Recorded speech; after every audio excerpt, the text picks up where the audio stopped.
Hello, everybody out there tonight. I am really fired up for tonight's show, and I'll give it a little bit of time because I know as soon as I hit the live button, of course, it pops on everybody's reminder on YouTube.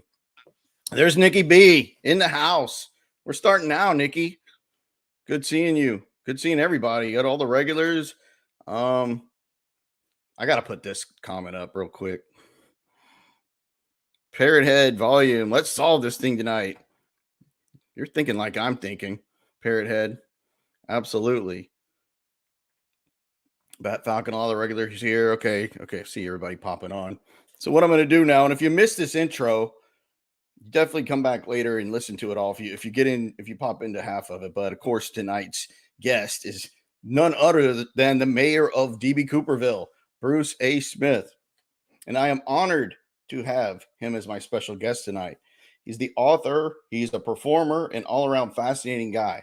Bruce A. Smith, the mayor of Cooperville, the author of the DB Cooper Bible, which is called DB Cooper and the FBI, and a veteran of numerous television documentaries, including most recently Netflix DB Cooper, Where Are You? Which is great. Check it out. Bruce is in it.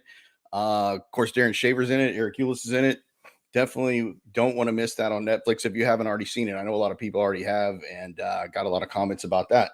Bruce is one of the most colorful characters in the entire DB Cooper vortex. He is much more than that. A former investigative newspaper reporter, Bruce continues to seek justice, chase crime and political corruption, and generally enlighten his readers as the publisher of the Mountain News, an online news magazine based in Washington State. Bruce grew up in New York and began his working life as a recreation therapist in psychiatric hospitals, spending a year or so as a family and youth therapist in a foster care residence. A career such as this takes a lot of an emotional toll, and Bruce took a sabbatical to run Sand Sifter Beach Cleaning Company, a commercial beach cleaning service in Metro New York. After 8 years of this work, Bruce needed more and relocated to Washington State, where for 25 years he has been a follower of the Ramtha School of Enlightenment in Yelm, Washington. A man of varied interests and talents, Bruce has been a professional storyteller in Washington State, a performer, songwriter, and stagehand in Nashville, Tennessee, and a stagehand in Seattle, Washington, a beat reporter for the Pierce County Dispatch in Eatonville, Washington, and a carpenter. Currently, Bruce lives in the foothills of Mount Rainier, endeavoring to integrate his yearning for a mystical life with the grounding in the affairs of the world, like true crime writing. Please join me in welcoming the venerable Bruce A. Smith. All Thank right, you, Bruce, how you dude. like that intro? It's wonderful. I hope I Holy, covered it all holy shamoly. What else can I say? because you have had quite the fascinating life. Yeah. I mean, I'm you've not so done. sure that I would call myself a carpenter.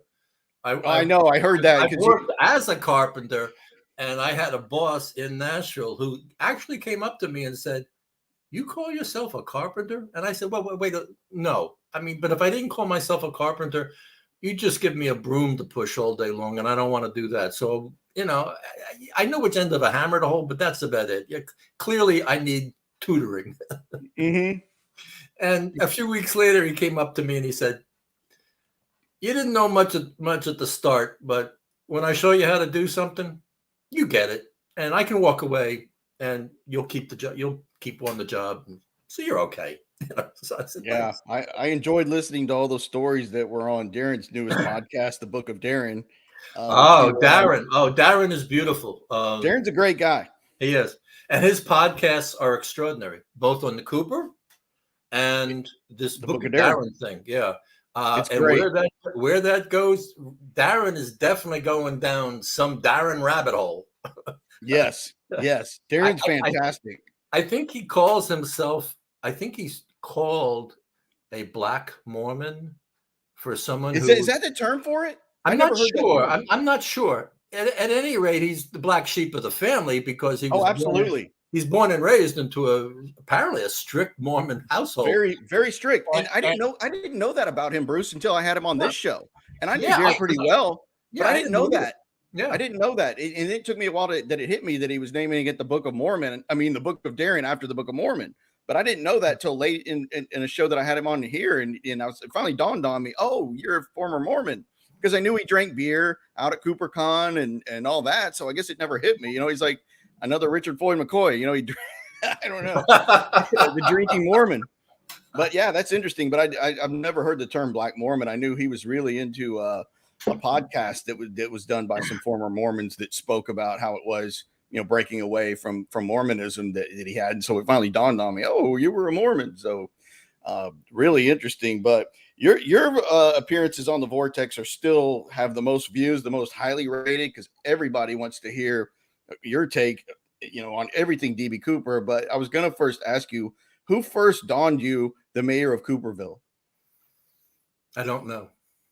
You've had it so long. I know Eric is claiming that he's the first. Oh, Eric did? Yeah. And maybe I can score some brownie points with Eric and say, oh, yeah, it was Eric. He was the Eric. first. Yeah. I know Mark Metzler takes credit for coming up with the Vortex. Or he says he did. Again, I'll get a brownie point and they say, oh, yeah, it was Mark. Yeah, Mark. It's still unverified. So first, I want to thank you for all the help you've ever given me. You give me a lot of help. When I was writing my book about Braden, I wanted to use some of your stuff that you already had on Jim Hetrick, and you were like, yeah, definitely, man, just cite it and everything. And you were so friendly about it. And a lot of people aren't that way, as you know. And you were that way with me. And then recently, you told me how easy it was to get in touch with Billy Waugh, and you were so right. I just called him, and he picked up the phone, and we talked for half an hour. And I'm like, that's a bucket list for me, man. I mean, Billy Waugh, I love Vietnam stuff and special forces. So just to talk to him. Is Billy still alive? Yeah, Billy's still alive. He's 92. He'll be 93 in December. He's doing well lately. I figured to be 102 because he was a really old dude when I talked to him. He was running recon in his 80s. He was in Afghanistan. There's pictures of he was in Afghanistan. Like you'll see him on donkeys and stuff with long beards, and he's got automatic weapons all over him, and over in Afghanistan, doing that CIA work. He's the first guy to get surveillance photos of Osama bin Laden. Of course, he was hunting Carlos the Jackal. He's got a book called Hunting the Jackal. I mean, that guy is a badass. But I'm surprised they haven't made a movie about him because they should. I can't. He is so real. He is so real, so available, so transparent. I mean, the guy's got like 20 or 30 different like Purple Hearts, all kinds of medals. The best story about Billy Waugh is that during the Vietnam War, when he was shot up, had 40 different bullet wounds in him, he talks his way out of Walter Reed Hospital, talks his way onto a plane, and goes back to Saigon to the bar to hang out with his guys. He doesn't go back into the service. He doesn't go back into the uniform. He goes to the bar to hang out with his buddies. Yeah. Now, that's Billy Waugh. That's Billy. He's an original. He didn't get discharged from the hospital. He just walked out of the hospital and talked his way onto a plane. Yeah. That's Billy. I mean, I was stunned when you told me that. I was like, really? And it took me after you gave me his information, it took me 4 or 5 days just to get the courage up to call him. And I called him in the middle of the day. He picked up the phone. Second ring, I was like, is this really Billy Waugh? Yeah. And he lives just down the road from where Joe Weber was living. They knew each other. Oh, is that right? I was going to ask you. I was definitely not going to let this interview go by without talking more about Joe Weber because she's so fascinating to me. Yeah. I mean, she was the one that was emailing you at 4 a.m, 3. Was she calling you too? Wasn't she calling you? Oh, yeah.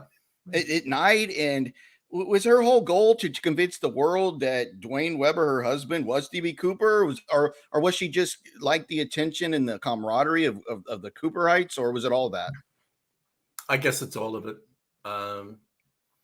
I was never able to fathom the depths of Joe.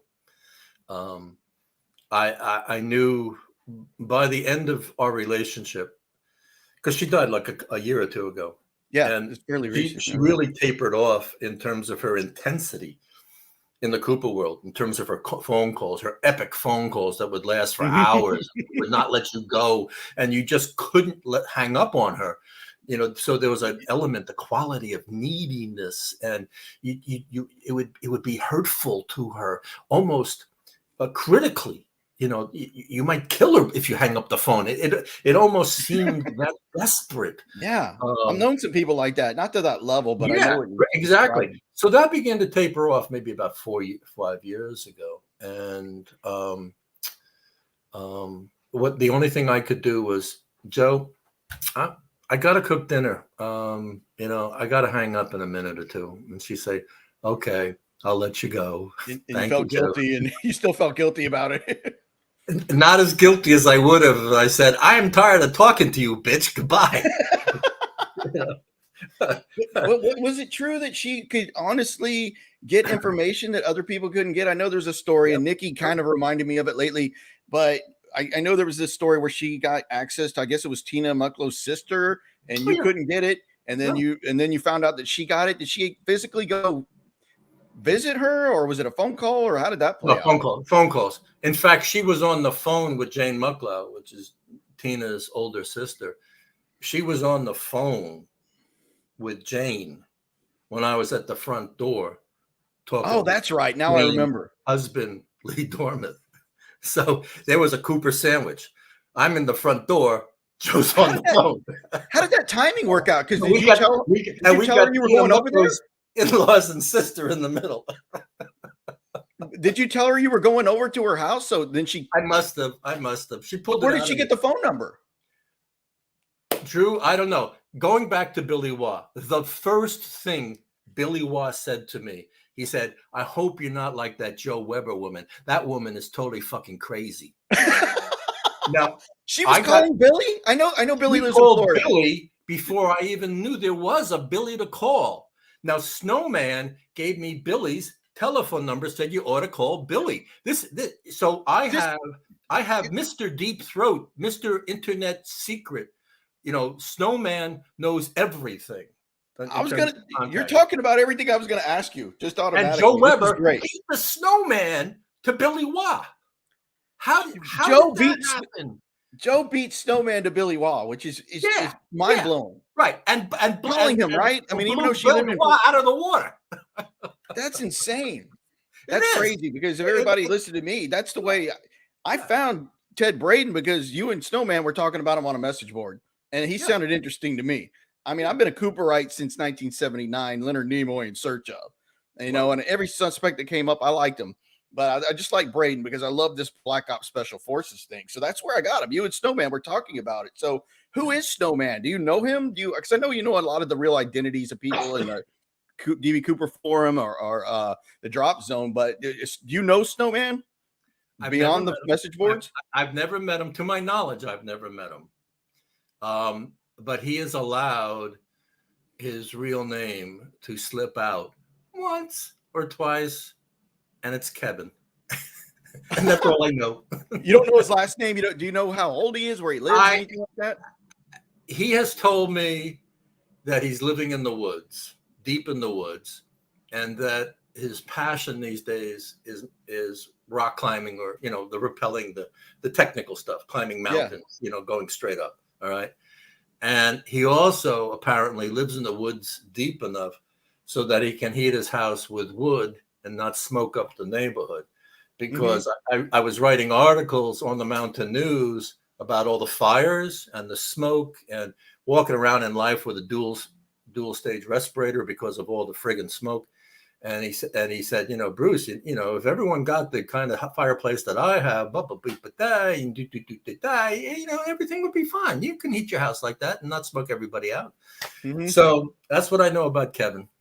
And I know Kevin because he put his return address on one of the books that he sent to me that he was editing for Sheridan Peterson. So remember Sheridan Peterson? Wow. He was editing a book for Sheridan Peterson? The Frightful Laughter, the Idiot's Frightful Laughter, something like that. And for some reason, out of the blue, Snowman just jumped in on this and started editing Sheridan's book. And Sheridan was a technical writer, wasn't he, at Boeing? Yeah, he was. Yeah, and he was a journalist. He was a newspaper guy and a freelancer. Wow, he's fascinating. If I had to pick, if any of the Cooper suspects to hang out with for a day, I'd say Sheridan Peterson. I would. He fascinates me. I could hear that. I could listen to him all day. Yeah, Mark Meltzer used to hang out with him and have lunch, and Mark would pick up the tab. So that's why you know. And Sheridan would pick the restaurant, and Sheridan loved Vietnamese food, Oh, and wow. so they would go to Vietnamese restaurants. And Sheridan was in the Santa Rosa area. Oh, I thought he was south. I don't know why. Maybe because that one. I think at some point he may have moved more south. I don't remember, but I didn't know he was in Santa Rosa. He was a Bay Area guy. Oh, okay. Most of his, I think he was born and raised in the Bay Area. It's hard to know exactly where, who, and how, and what Sheridan, because the man could lie and deceive you. Yeah, he got a But lot he of also people would write a in. lot about himself. I mean, most of everything I know about Sheridan Peterson is what I read on the internet that he wrote about himself, his autobiography. Yeah, he's super smart.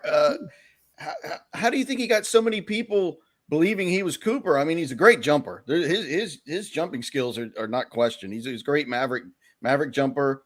He was on the Boeing He founded the Boeing skydiving club. Great jumper, good storyteller. But do you think like a guy like Mark ever really thought, man, I'm thinking this guy could have been Cooper? Because Mark being such an accomplished, lifelong skydiver, I'm sure they had that in common and talked about it a lot because they were both good skydivers. But did Mark ever say anything like, Bruce, this guy could have been Cooper? Well, I mean, I think Mark acknowledged that, as Mark would say, he had the capacity, but he may not have had the culpability. I think that's Mark's phrase. Capacity, but not culpability. It's like a good way of saying it because I know he was legalistic. Yeah, Yeah, he's a candidate. He's a candidate with capacity, but without culpability. You're gonna have to get Mark on the show, and he'll spell it out for you. Oh, Mark's great. I mean, but yeah, I think he says that well. I mean, with Peterson, what I know about him, he's just he's a civil rights guy. He was doing got arrested by the FBI for his civil rights work.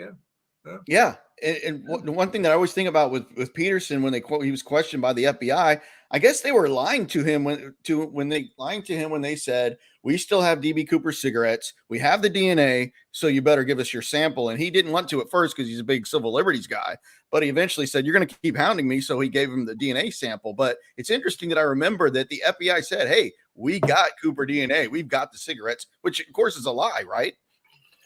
That I haven't heard that story exactly. The FBI has DNA, but they don't know if it's Cooper's. I thought the DNA they got off the tie was more likely going to be Tom K's. It could be. and that was in the History Channel, where that ends on a cliffhanger. Right. And Eric, it's basically Eric's showcase History Channel documentary. Right. And they're going after Sheridan Peterson's DNA, and it was Tom K's. And how Tom told me, he says, I have no idea how I contaminated the sample. But how did they figure out it was Tom's? Did Tom have to give a sample? Like like everybody that comes in contact with the tie has to be ruled out? So. Yeah, I think so. I think Tom just followed up and said, we have a problem here, Houston, and he just followed up and tested his own DNA and said, oh, you got to be kidding me. I contaminated the sample I sent in for the show. How did that happen? And I was like, oh, my God. I still wonder why they lost the cigarette butts. Or I know DNA didn't exist back then, and I know you get this a lot, but the cigarettes would have been important in any trial because let's say they found somebody, it's a big circumstantial case, and there's friends of a guy, let's just suspect whoever, Tom Smith. And this friend said, oh, this guy was always smoking Raleigh filter tips. And then he gets into court. Well, we know DB Cooper was smoking Raleigh filter tips on the flight. He smoked 8 of them. Okay, where are they? They don't have them. The FBI just doesn't lose stuff like that. So I've always, I don't want to get too into conspiracies, but we will. How did they lose him? Well, I can tell you what I know. Back in the 70s, the FBI does not want to admit this, and a lot of people don't want to hear it. But the National Crime Lab was not very professional. And I spoke to one of the lead scientists at the National Crime Lab of the FBI, a guy by the name of Frederick Whitehouse.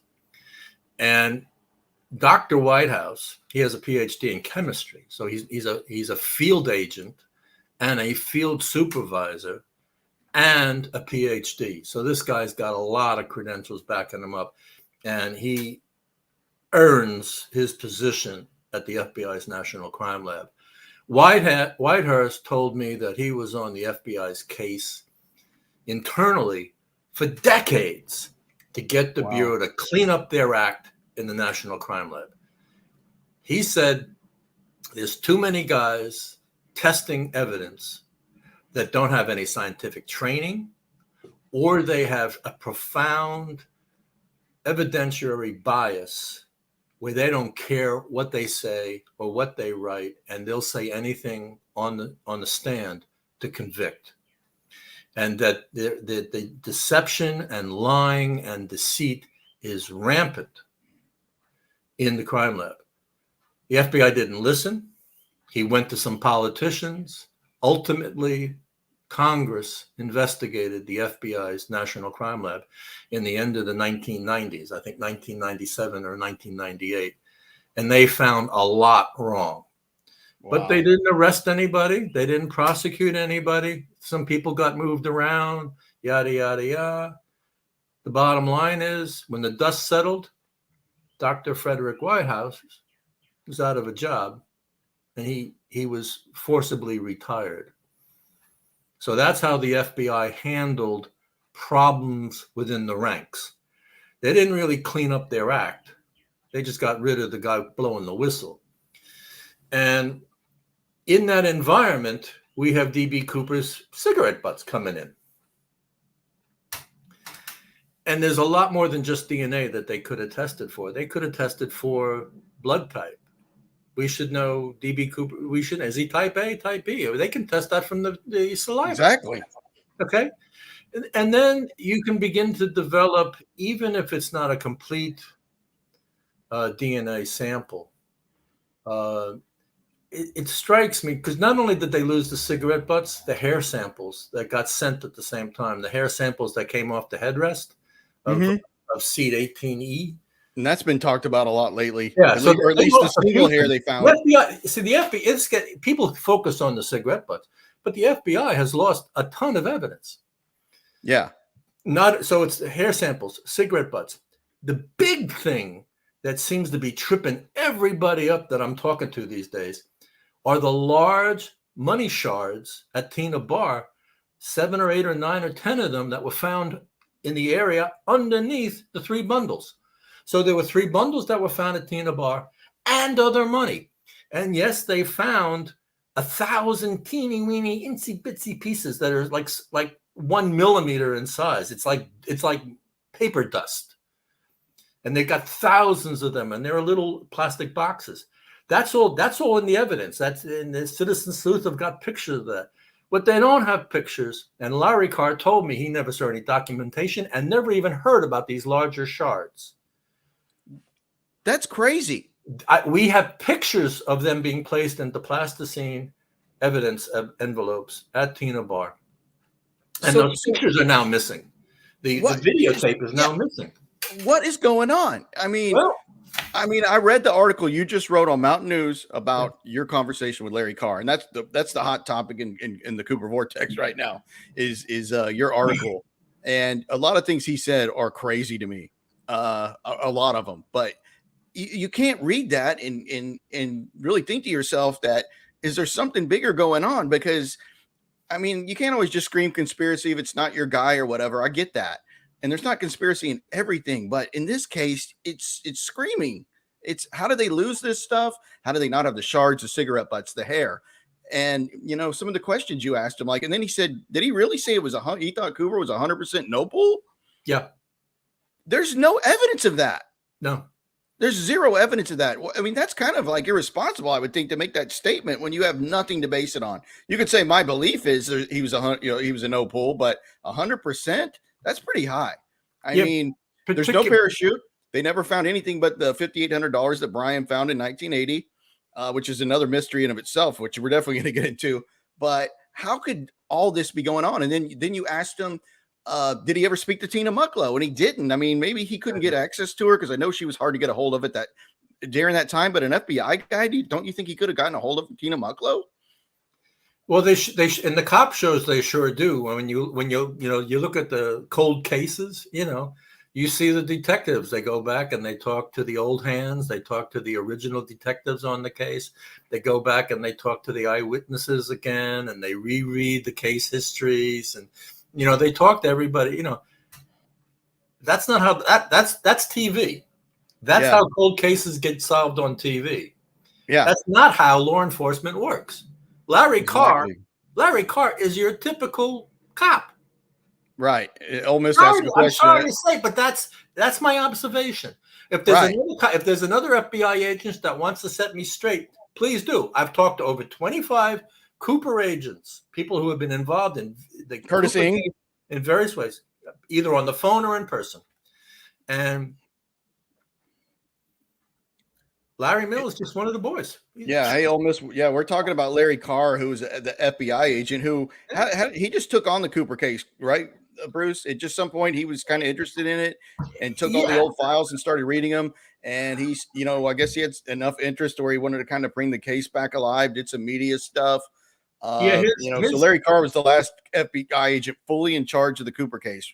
And I guess that ended, 5 years ago when he retired? He left the Cooper case in 2010, so he's been out of the Cooper case. He's been out of the case for over 10 years. Larry, 10 years ago, 12 years ago, when Larry was posting at the drop zone, and I give Larry a lot of credit. I mean, Larry may be a lousy FBI agent in a lot of ways, but he did some things superbly well. And coming on to the drop zone and actively participating in a chat room discussion on the internet, online about Cooper is superlative, and took balls because nobody else in the FBI I'm here to tell you, has the gumption to do that kind of thing. Now, and so I got to give Larry credit for that. I mean, give credit where credit is due, and I give it to Larry for this, and also for setting up the citizen sleuths. Okay. He may not have done anything with the evidence, but he set it up. Okay. Yeah. I got to plug my computer in, but that's the biggest thing. All right. So, I forget what we were talking about. Larry Carr. Yeah. Larry never called Tina. I had to make sure my computer was plugged in before I lost it, but Larry never talked to Tina. He had no idea they were making a major movie about it called Not If You Understand, but if you're a big Cooper fan, you got to know that movie's being made. It's going to be fairly big. Just a lot of things that surprised me for a guy that was, should be still pretty interested in all things Cooper. Yeah, I don't know what Larry's true motivation and his true interest. In the conversation I had with him, he surprised me because he gave me the indication that he kind of fell into the Cooper case because he was already in the Seattle office. Whereas originally 12 years ago, I thought he was working in the Minneapolis office, asked for a transfer to Seattle because he wanted the Cooper case. And they say, okay, hotshot, here you go. Go get Mr. Cooper. All right. It wasn't like that's not what he told me in the interview, where he was already working bank cases. And somebody, one day told him, hey, here's, you want to look at a Cooper file? And he goes, yeah. And so it seemed inadvertent. And he just basically, I think, fell into it and did some remarkable stuff. He was not the last active, intense agent. Curtis Ng. That was Ng, okay. Curtis Ng had the case from 2010 until they closed it in 2016. So he was on for 6 years, which is twice as long as Larry. Curtis never really went public in any big way, unlike Larry, who was a media hound. He's a guy like me. Give me the microphone. Where's the camera? I'm ready for showtime. Hollywood, here I come. All right. And Curtis, the exact opposite. Very quiet. Doesn't cause waves, no ripples. But a lot of stuff happened under Curtis. First of all, he continued the citizen sleuths. He continued access to the tie and access to everything coming in and calling and questioning. He had a lot of access for Jeffrey Gray. So Jeffrey Gray's book came out in 2011. after Curtis was already case agent. So, but I And read then you you had asked Marla Cooper, right. you know, the most promising suspect. Curtis was attracted to Marla, right? Is that the story? Curtis thought she was That's the kind of cute. rumor. And that kind of is We that not got true? we Drew, you gotta come up to Seattle. We'll Shanghai Curtis. We'll get him drunk and we'll start talking Marla, you know, and we'll see if he opens up. You know, I bet he would after a couple of drinks. I don't know. Could Marla have had still has something. it. Did Oh, you she did you does. see her at CooperCon? Yeah. I Oh, never met her in person like you have, but there she was still got it. she broke hearts in Vancouver, I Washington. bet she did. I mean, she is a nice looking woman at any age. In fact, I think Marla is much more interesting. She's much more interesting to me now. Oh, wow. Not only personally, but also evidentiarily in terms of Cooper, because she is a woman of great substance, a lot of mindfulness, has really thought long and hard about her uncle and her story, and she's refined it, and she's drilling in. Unfortunately, she's gone down some really dark rabbit holes in terms of conspiracies.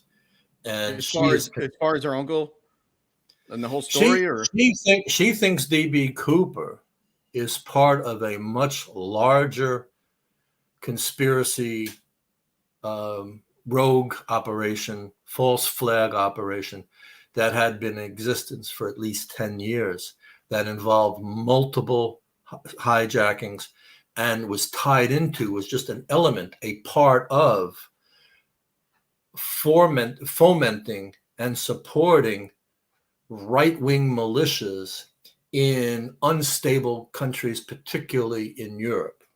so was Specifically she thinking Italy. CIA ran? Yeah, thing, she's thinking a Hollywood Tom Cruise conspiracy movie on steroids.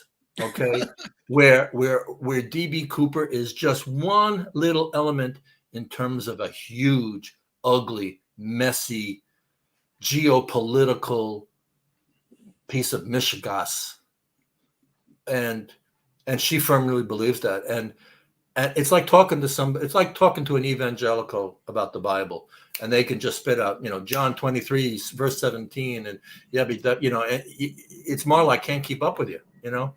She'll just Wow. throw out, this operation and Colonel so and so and to this congressional hearing. And, oh, Marla.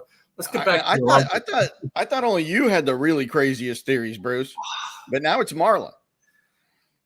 I can't keep up with Marla. Marla leaves me in the dust. Honest to God, Marla, you win. I'm here. You have my unconditional surrender. I'm not even fighting anymore. Yeah, I always liked her story. Huh? I always liked that story though.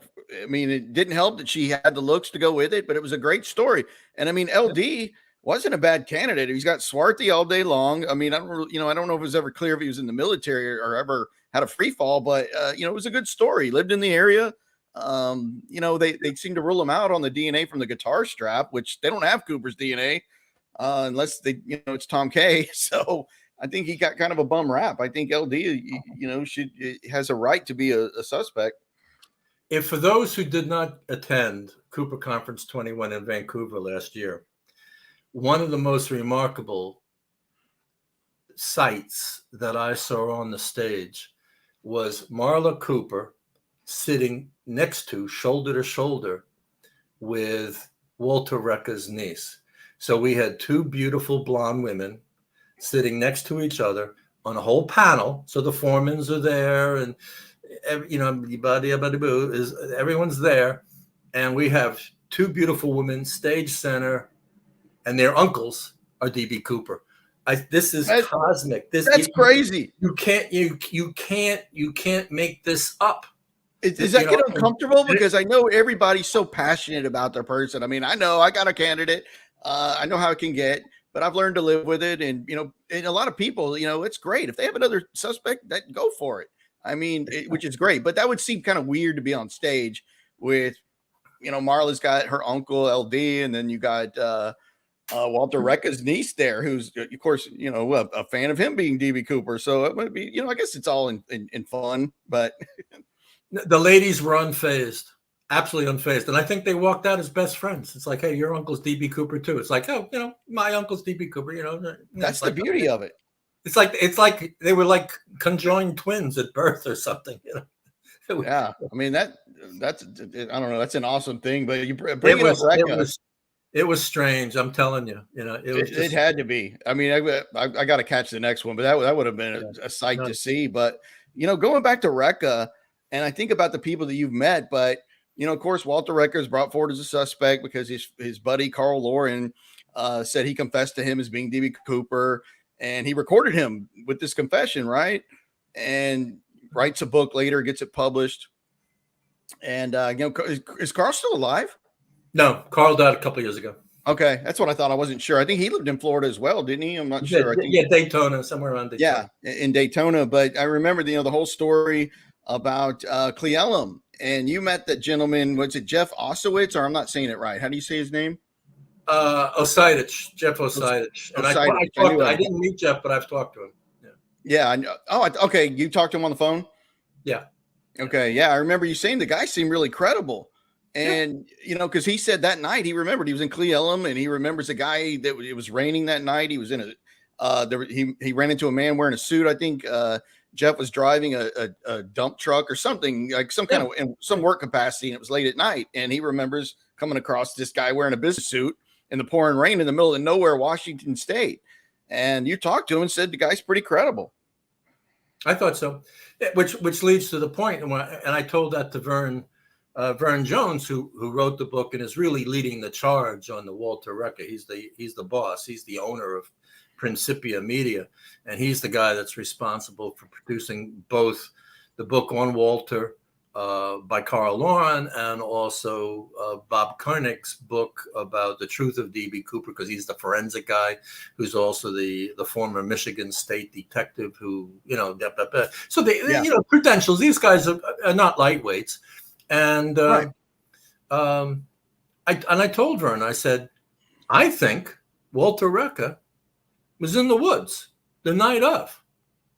And I think you ought to go find out what he was doing there, because I don't think he was DB Cooper, but he was doing something. And somebody put him in the woods. That is fantastic, Bruce. This is exactly where I like to go with you. Walter Rekka didn't rent the plane, or, he was on somebody else's plane and jumped in the woods, and there's a bigger story. But why if it was a diversion, though, why would you go as far as Cle Elum? Well, I don't know. I don't what diversion? Maybe you have multiple guys and that are doing Cooper stuff. And Vern came back to me a year or two ago and said, "Remember what you told me about? You think that Jeff Osidich was telling the truth, and that Walter could very possibly have been in the woods and not be DB Cooper?" He says, "If you want to write that book, I'll publish it." Oh, wow. I said, Vern, I have trouble just talking to FBI agents. Trying to start talking to CIA guys and people at the Vanell Corporation in Seattle, that's a young man's game. I'm going to leave that for you. And we're going to leave that for Nikki B. Nikki, you got a job. You're on deck, Nikki. Yeah, that's right. Nikki, go out and get him, boy. Go out. He will, man. Nikki's a grinder. Nikki's a grinder. That guy was doing in the woods, all right? What was he doing in the woods, Nikki? And I'm telling you, be prepared. Whoever wants to chase down this rabbit, the Rekka Pekka family is nuts. Getting them to answer the phone is a major task. Trying to get any information out of them is near impossible. And I told Vern that, and he agreed with me. He says, "Oh yeah, I talked to Walter's son." No, thank you. I'll stay with my book and Lauren, Carl Lauren. I said, "You big chicken, come on! You want the big story? You're gonna have to dig."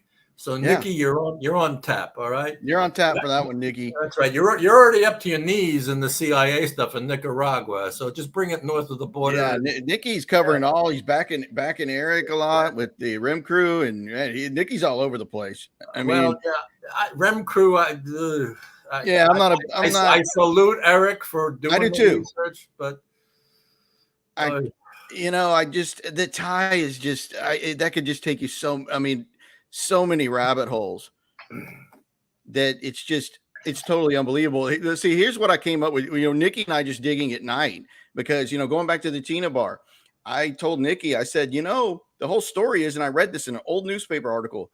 The reason that Harold Dwayne Ingram knew about the Tina bar is that he used to take his German Shepherd over there, named George, ex-police dog, to go do its thing or run around the beach. And, and Nikki and I were talking about it. So Nikki asked Brian, about the dog. He said, did you used to have a German Shepherd? And Brian told Nikki, yeah, his name was George. He was an old police dog. So Nikki and I did so much digging. We now know the name of the dog that Ingrams owned. And here's a picture of what George would have looked like. This isn't the real George down here on the right, but it's another German Shepherd. But that's digging when you find out the name of the dog that the Ingrams owned. But Nikki and I love going into the Tina bar stuff because we're like, it's so weird. How does the guy that moved from Oklahoma even find that spot? I haven't been there like you and Nikki have, but isn't it so kind of out of the way? Like, would a guy like Dwayne, and I'm not putting anything on Dwayne, he seems like a great guy, but how does he know about the Tina bar? My understanding is that it was just word of mouth, and that the Tina bar, people just knew that you had access. When I talked to the Fazios about their people coming and going, they said it was an open secret that we let people use the beach. They could drive in as long as they didn't mess it up and litter or anything like that. And we had a little can up there for $0.25. Okay, you just drop $0.25 in, and you have the whole beach to yourself for the day. So it was one of the few places that the public had access to the river along this stretch. All the land is owned privately. But everybody that has developed it has got gates and chains and fences, and so you can't get in. And the only public access is a county park, which is very nice, and I've gone swimming there, which is about 3 or 4 miles upstream from T-Bar, and looks just like Tina Bar. In fact, anybody that wants to, that the Fazios now gate their property and are very sensitive to folks like us knocking on their door saying, hey, can I go see Tina Bar? And I'm from DB Cooper world, and they go, oh, not another one. Okay. There's two brothers, right? It's two brothers. There were 3 brothers, and now there's 2. One passed. The older, yeah. I just found that out a couple of years ago. Eric was telling me.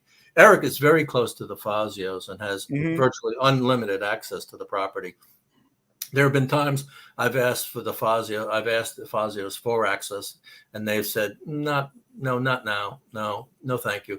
And I respect that. And so I haven't been there for a number of years. I probably haven't been to Tina Bar for at least 5 years. So I'll show as part. The last time I was there with Robert Nicholson and Meyer Louie for the Expedition Unknown shoot in, I think it was 2015 or 2016, where we did a lot of shooting on the beach. And that was where Robert really presented for the first time publicly the whole Western flight path theories. They've been since modified, and Eric has jumped in on that and shifted it around. And Cliff Ammerman, the flight control, the FAA guy, the guy who was actually controlling the plane when Cooper jumped,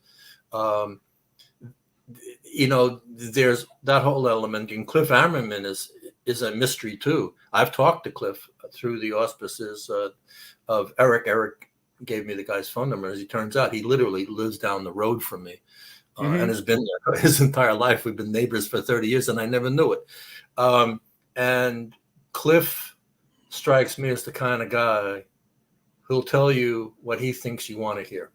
That's not flattering, but I think it's important to be truthful about important and serious information. And the flight path is, so Cliff, the information Cliff gave me, I walked away from that conversation leaning really heavily, almost 100% convinced 305 was flying over Tina Bar when Cooper jumped, from what Cliff told me.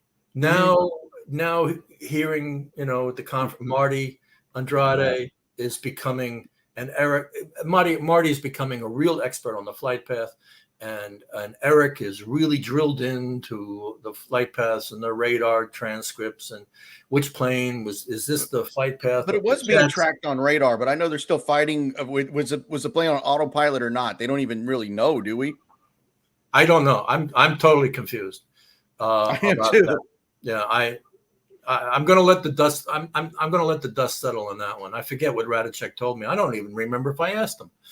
So I had a 70-minute conversation with Bill in 2009, and he hasn't wanted to talk to me ever since. So. I guess Bob Edwards' new book is kind of called in things into question, or that Eric didn't agree with, and some stuff like that. And of course, he did. I don't have his book yet, but I know he did a lot of in-depth research on the flight path. Mm-hmm.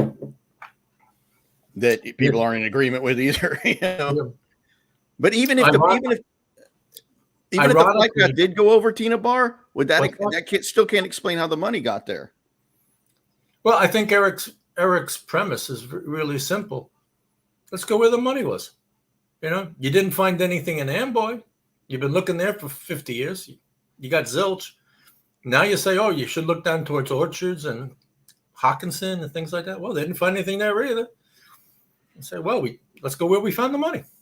Yeah, no, I agree. But even if the flight back goes over Tina Bar, the way the money was buried, there was 3 stacks on top of each other. And now we know from Tom Kay's research with the diatoms that it was a summertime plant, because that's, the diatoms is like a fungus, right? That was growing on it, that Tom's research. It's an aquatic creature. It's not a fungus. It's an aquatic creature. It's like a miniature shell or, snail. Yeah.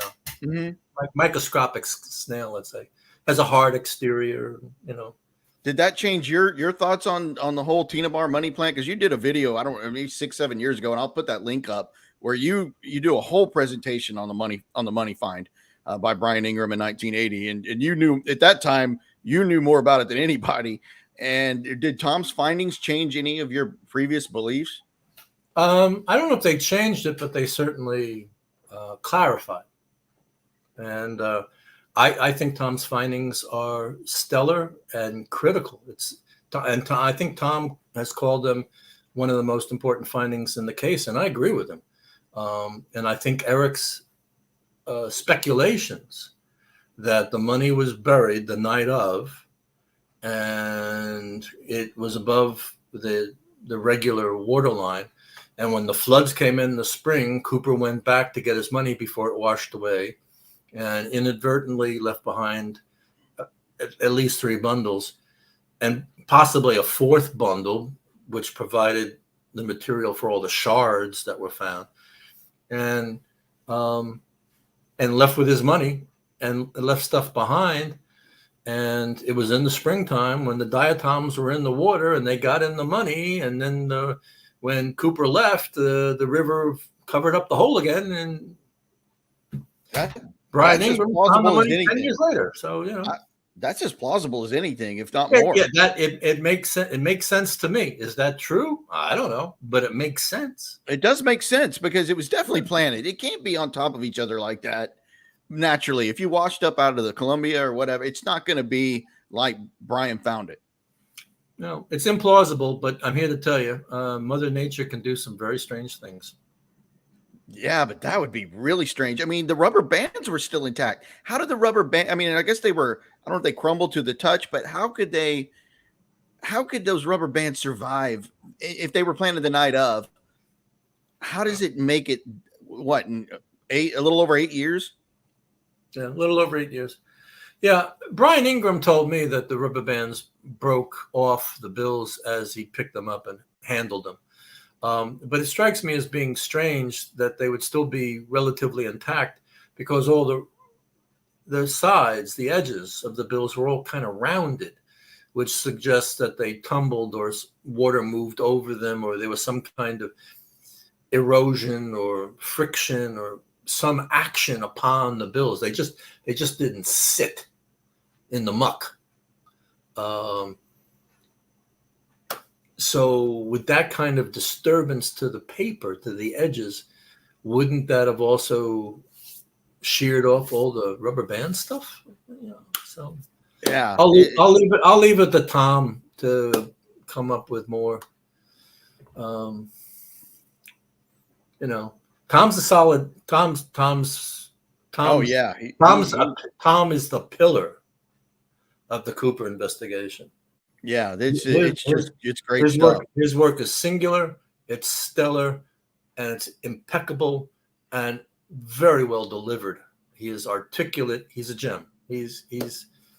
I may be the mayor, but he is the diamond of Cooperville. Yeah, he's done some great stuff, and it brings so much new life into the case. Oh yeah, yeah. Which is great, which Darren's helped with. You're always a big part of, which brings me to the documentary you were just in, DB Cooper, Where Are You? So how long ago did they even reach out to you for this particular documentary? I know you were in the HBO one before, which was great. But how long ago did they reach out to you for this one? And were you able to give them any suggestions like, hey, talk to Darren Schaefer, or how did Darren get to be a part of it, which is so great?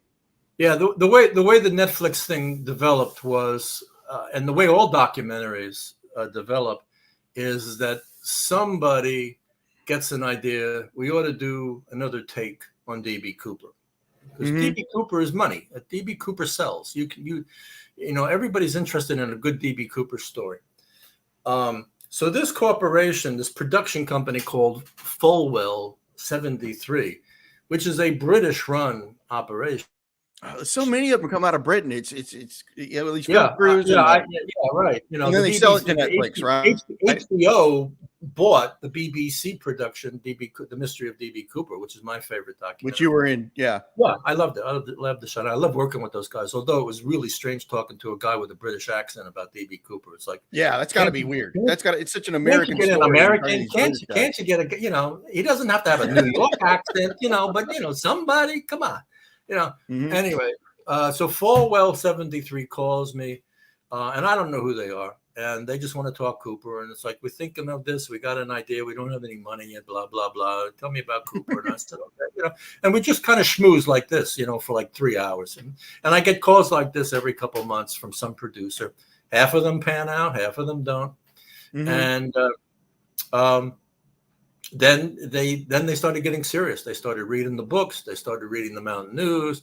We started talking turkey about Tom Kay, the citizen sleuth, Eric, his findings at the beach and at Tina Bar, and where they can film, who else is doing stuff, who do you think is credible, what do you think about so-and-so? And you would be the first guy I would go to. Yeah, right. So, and there was, at this point, there was no money exchanged. And then they said, we'd like to fly you down to Hollywood and film you.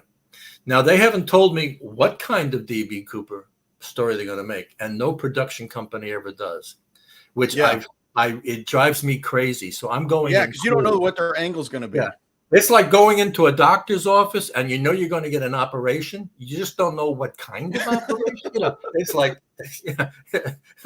and they didn't tell me who else is there. And guess who was? Eric was there. Okay, you walked in. You walked in, and Eric was there. Yeah, Eric. They filmed Eric in the morning. They filmed me in the afternoon, and you ran into him. Yeah, we ran into each other. Right. And so you had no idea he was even involved.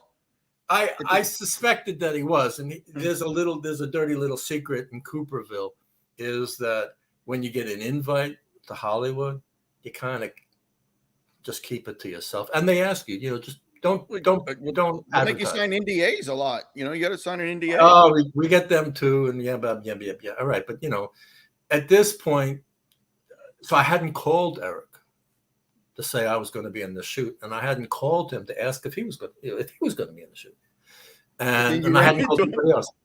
I talk with Galen all the time, Galen Cook, and he wasn't. I was going to ask you about Galen. I want to definitely get to him. All right, yeah. But Galen obviously wasn't part of it. No. Galen plays hardball, and there's another dirty little secret in Cooperville is money. Mm-hmm. Who asks for money, and how much do you get? And I have been pushing the production companies to pay us. Every time you're going to stick me in front of a camera, there better be money attached to it. Yeah, because it's your time, not just and you don't know what they're going to do. Not just a per diem for dinner. I want cash that I can put in my pocket and pay my bills when I get home. Right. And I pushed Falwell 73 for $500, and they squawked. They were over $500 for $500, and it's like, oh, you cheap bastards! What is your problem? You're flying me down to Hollywood? Come on! And I mean, the hotel they put me up was $200 a night. So hey, not bad. Yeah, but they said okay. You know, I had to talk to the boss, and it kept getting bumped up the ladder. You know, Bruce isn't happy. You know, so I told Eric, I said, you know, I'm getting 500. How much you getting? And he kind of squirmed a little bit. I think he asked for 500 too. And, so I don't know for sure. I don't know how much he got paid. But at any rate, those of us who are going in front of a camera talking about we know, I think we should all stand up. And I've talked to some. Yeah, it's like a union. Exactly. Union. I've talked to. I feel like I'm Starbucks. I'm on the baristas. You know, freedom, union now, union. And I've talked to some of the professional. I've come across paths with some of the talking heads, the professional guys. And these are guys. There's one guy by the name of Lenny DePaul, who used to be the field manager for the U.S. Marshal Service, and he has appeared in 50 History Channel documentaries. Wow. And I told him about this. I mean, how much do you charge? And he didn't tell me how much he gets. But I told him that I was struggling to get $500, and he said, "Oh, you're worth a lot more than that. Just keep pushing, kid." But he's got a badge. You see, he's got the U.S. Marshal Service with and it looks good. And who am I? I'm just Joe Schmo. You're the mayor. Yeah, I'm the mayor, right? Yeah, right. Okay. So, I mean, I love being the mayor. Okay, it's flattery. It's just delightful, but it doesn't get me another dollar out of Hollywood. Yeah. At any rate, so that was the shoot, and fortunately, the producer, her name was Marina, and it's I read her. Or something like that. Yeah, she interviewed me, and she's pretty skilled at her job, but she didn't tell me. First of all, she didn't want to talk before we met, and I hate that. She wanted to keep it fresh for the camera. And I said, fuck that. No, I want to get to know. Who are you? What do you know about? What do you know about the Cooper You're case? the mayor. Do you know who I am? What do you want to talk about? What do you Bruce want Smith. to Bruce A. Smith. Okay, lady. No, I said, I don't want any of that, Bruce. She said, go for a walk. Go talk to your friend Eric over there at the lunch table. Yeah, you weren't supposed to see him, but now that you have. Yeah, and when she came in and was ready for when it was showtime, she had a lot of notes. She clearly had read up on me, but it was very stiff and sterile. She had read something on the Mountain News that was 10 years old and needed a lot of clarification, like Tina's memory, exactly what's the status of McCoy, what's the status of Callum Rhodes's writing, is it truthful now? Well, we don't. There's a lot of things that we don't that are up in the air. I mean, 10 years ago, we thought Callum and Rhodes were straight shooters. Now we don't know. So, I mean, speaking of that, because I don't want to forget this, and I'll keep you online with what you're talking about. But didn't Callum and Rhodes, did they put out in there? Because I never read the entire book. I know a lot about Richard McCoy, though, a lot more than a lot of people know. But did they put out there that the tie clip was like exclusive BYU tie clip which is not true. It's the tie clip came with the tie. No, I didn't hear that. I heard that spun for years. No, I haven't heard that. Not from Callum and Rhodes. I know that there was supposedly a medallion, a BYU medallion, that may have been found in the case of the hijacking that he actually performed on United 855. Yeah. Was that's there's just a lot of rumors. I don't know how they get started, but that's why they call it the vortex. A lot of things blowing around, So she's asking you about that, which is obviously Richard Floyd McCoy. So of course the natural question is, did you know at that point, or when you ran into Eric, that this was going to be heavily centered on Robert Rackstraw? Like, not at all. When I saw the show, I'm going. When I saw the show, I said, "Holy shit! I'm involved in another Robert Rackstraw shitstorm." I said, "How did this happen?" At least I got paid. Yeah, thank God you got paid. So when did you find out? When did you find out, and how did you feel when you found out? When like everybody else, I watched the show and I go, "You got to be kidding me." Yeah, I knew, but I knew. I think the show got announced on Eric's Facebook, or the first time I heard about it, but it was like, I don't know, already 3 weeks out at that point. And then I read a couple of, I saw the trailer and I'm like, wait a minute, this is another Rackstraw redo, which he's already done. I mean, and not one new thing about Rackstraw was even released on that show. So I guess they liked it because Colbert is a media guy, or he already had footage of them running him down at the marina, or I don't know. How does that happen? Well, you have to remember, so Falwell 73 is a British operation, and they have very strong ties to Hollywood. Now, all these production companies, they've got an LA office, they've got a New York office, they got a London office, they got a Tokyo office, the big ones. The smaller ones, maybe only 2 of those cities. And my sense is that Falwell 73 somehow had to make buddy with the Hollywood players. And Thomas Colbert is king. Oh yeah, of the Hollywood documentaries. Yeah, he comes from he was a TV producer, like a local. He's got a long track record with CBS. Yeah, that's what he did for a living. And he clearly casts a long shadow. You cross Tom Colbert, you might be seeing yourself a lawsuit down the road. Wow. The cold case. Tom Colbert plays hardball. And the boys who play with Tom Colbert play super hardball. Those 40 guys who are on the cold case team. Yeah. I started calling them and checking them out. I'm trying to move my way into the Colbert world. Yeah. One guy told me, he says, "You keep this up, buddy, and I personally will arrest you for obstruction of justice, for interfering in an active investigation." And that was part of his team? So one of Colbert's guys threatened me with arrest. And I said, "You're going to arrest me?" Yeah. They call themselves the case breakers, by the way. I call them the case fakers, so maybe they'll call me tomorrow. According to his latest press release, not only has he solved the D.B. Cooper case, he's also solved Zodiac and the Zodiac. And now they found Jimmy Hoffa's body. Oh, and Hoffa too. Okay, right. They found Hoffa now. Yeah. What else have they solved? I think Darren's phrase in the Netflix documentary really hit the nail on the head. Colbert is an expert at selling the Rackstraw story. Yeah, he's not an expert at solving or proving Rackstraw is D.B. Cooper, but he's really good at selling it. His own documentary was a nightmare. I mean, the guy I can't remember the gentleman's name who also appears in the one with you, but he said, at the end of the day, I didn't believe believe it was Rackstraw, his own guy. And then he had Tom Fuentes that was on that original show. Yeah, Jim Forbes. Yeah, he's Billy Jensen. Yeah. And they all turned on him. Like, he didn't sell anybody. Then you had the crushing moment of Tina Mucklow looking at this spread of photos of Rackstraw, and she's not him. That's a killer. So do you think Tina could really remember? Maybe. I don't know. She ruled Rackstraw out with some authority, though. I mean, like, she could remember. She was like, not him. I mean, not even a maybe. Here we go again. How do you place weight on what other people say? Russ Callum says he talked to Tina when she was in the convent, and Tina's mind was scrambled. And he told me, and he's written in his book, if we ever catch Cooper, we're never going to use Tina Mucklow as a witness on the stand because her memory is so bad.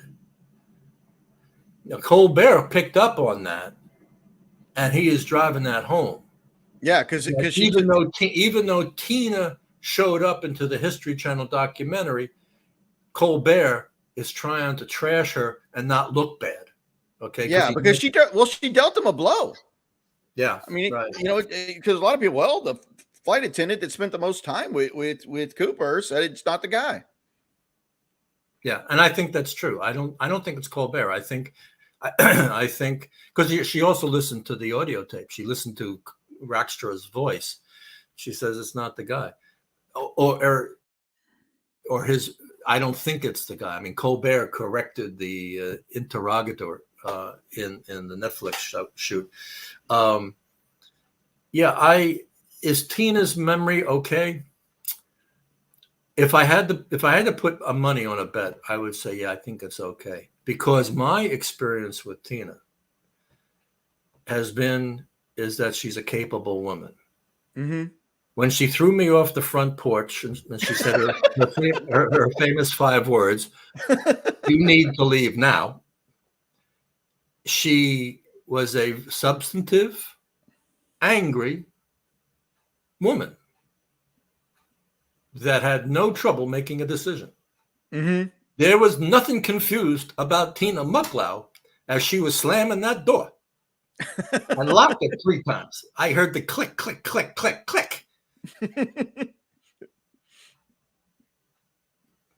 So she was, yeah, she was in control of something. What her mental state even was worse like for McCoy. I mean,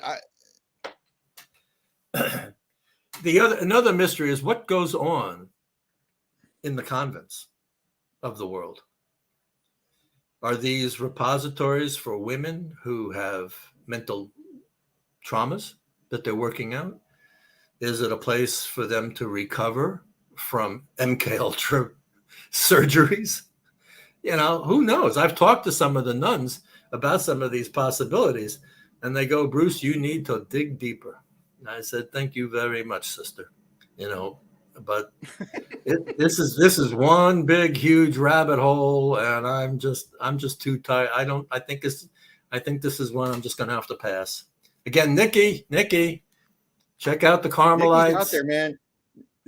Nikki's out there. Yeah, the Carmelite Nikki, nun. That's a big deal. Get one of the guys. When you finish up with Rekka, see what's going on in the convents. Check out the comments. Yeah, Nikki's all over that too. I know it'll link up with the CIA and Elsinore and the jump zone down there. Oh, Nikki's all over the Elsinore and the Contras. Yeah, any women involved, when they need a timeout, they go to a convent. And historically, that's how convents have always functioned. In fact, that's how the Carmelites actually got started. The woman who started the Carmelites back in 15 something, her name was Teresa of Avila. And Teresa was a young cutie. And Pop, he wasn't too sure he wanted his daughter running around with all the boys in town. So he stashed her in the convent and said, "Girl, you're going to have to cool out for a little while until you're maybe 2021. And when she was there, she developed quite a bit of spiritual and mindful capacity. Mm-hmm. And ultimately, not only did she start the Carmelites, but she also became Saint Teresa of Avila.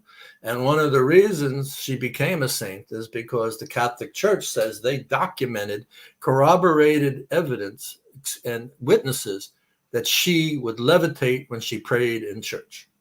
That when she was kneeling in the pews, she would begin to lift off and float in the air. So that's quality in the Catholic Church. The Catholic Church has canonized 300 people based on their reports of levitative experiences. I know that because I did a lot of research on anti-gravity. Mm-hmm. And not only do I live in Cooper country, I also live in Boeing country. And Boeing, as a military aerospace producer, is very interested in anti-gravity technologies. Mm-hmm. So Nikki, when you're finished with Cooper and you're finished with the Carmelites, you can join me and we'll do the anti-gravity thing up in Boeing and all the skunk works things. And, we'll start getting into the real stuff. That's some serious woo-woo, Bruce. Yeah. Right. I mean, what is the heaviest part of the woo-woo coming out of the vortex? Because when I think of the whole word woo-woo, I think of the really awesome, crazy Bruce Smith stuff with aliens and sex with aliens and whatever was going on. I mean, maybe it ties into the cattle mutilations that happened at the Tina bar. And is that true, by the way? Is there any true reports of like cattle mutilations on the Tina bar? Was that actually reported somewhere? Yes. It's true. What year? The Fazios reported 6 cattle being mutilated in the classic traditional manner in 1991. Linda Moulton Howe came up. A lot of Wow, yeah, film crews. she knows more about it than She's anybody all wrote a over book that about stuff. The cops came out, the sheriffs, things like that. A veterinarian team came up from the University of Oregon. A lot of people are familiar. This is not the first instance, not the only instance by far of cattle mutilation. There have been hundreds, if not thousands, of cattle mutilated, particularly in the West, but all over the world. all over the world. Yeah, where it All looks over, all all over. the insides have been removed. Yeah. It looks like Well, they've used like it's better than very a surgeon selective. can do. It's very selective. It's very singular kind of surgery, like half a jaw or one eyeball, the anus, Or reproductive organs, or yeah, genitals, things like that. And there's no blood, and there's no sign. There's no obvious sign of death. The ground is not disturbed. There's no fluids on the ground. The cattle are just on their side, dead, with parts missing. And yeah, it all happens at night, never happens during the day, and nobody knows exactly how it happens. yeah. Now, And she's well documented all these. Like, yeah. she wrote a book called no, actually, it was a video called "The Strange Harvest." That She wrote a started book. all She that. wrote, and The book Linda too. Moulton Howe is not a slouch. She's an award-winning No, she's very smart. TV I've been following journalist her out for of Denver, years. out of NBC affiliate in Denver. Oh, So she's super got smart. chops. Yeah, very. Super smart. And she was a former what was it, whatever state she was from. She was Miss I don't know, some Midwestern state. Very beautiful, She made intelligent. she made her bones in Denver TV. Mm-hmm. And that's when she wrote that's where she first started hearing about the cattle mutilation. Would be on what they call the Front Range, Yeah, where in Colorado. the ranches are on the farms and things as the Rockies kind of go off into Nebraska. Yeah, I remember her. She would go up there with the film crew, and some weird stuff would start happening with the equipment too. When they would photograph these cattle mutilations. But it is strange that it happens on the Tina Bar, site of the Cooper, tying into all things weird. Drew, what kind of woo-woo do you want to get into? Because I've grown skeptical. I love it all, Bruce. Of course, I like the remote viewing, and we've talked about you want to go for broke? I love going for broke, but you got to do a little bit of remote viewing. Drew, I'm going to roll the dice. Roll it. I'm going to tell you what I told my therapist yesterday afternoon. I said, I don't know where I'm going in life, but it feels very big and very different.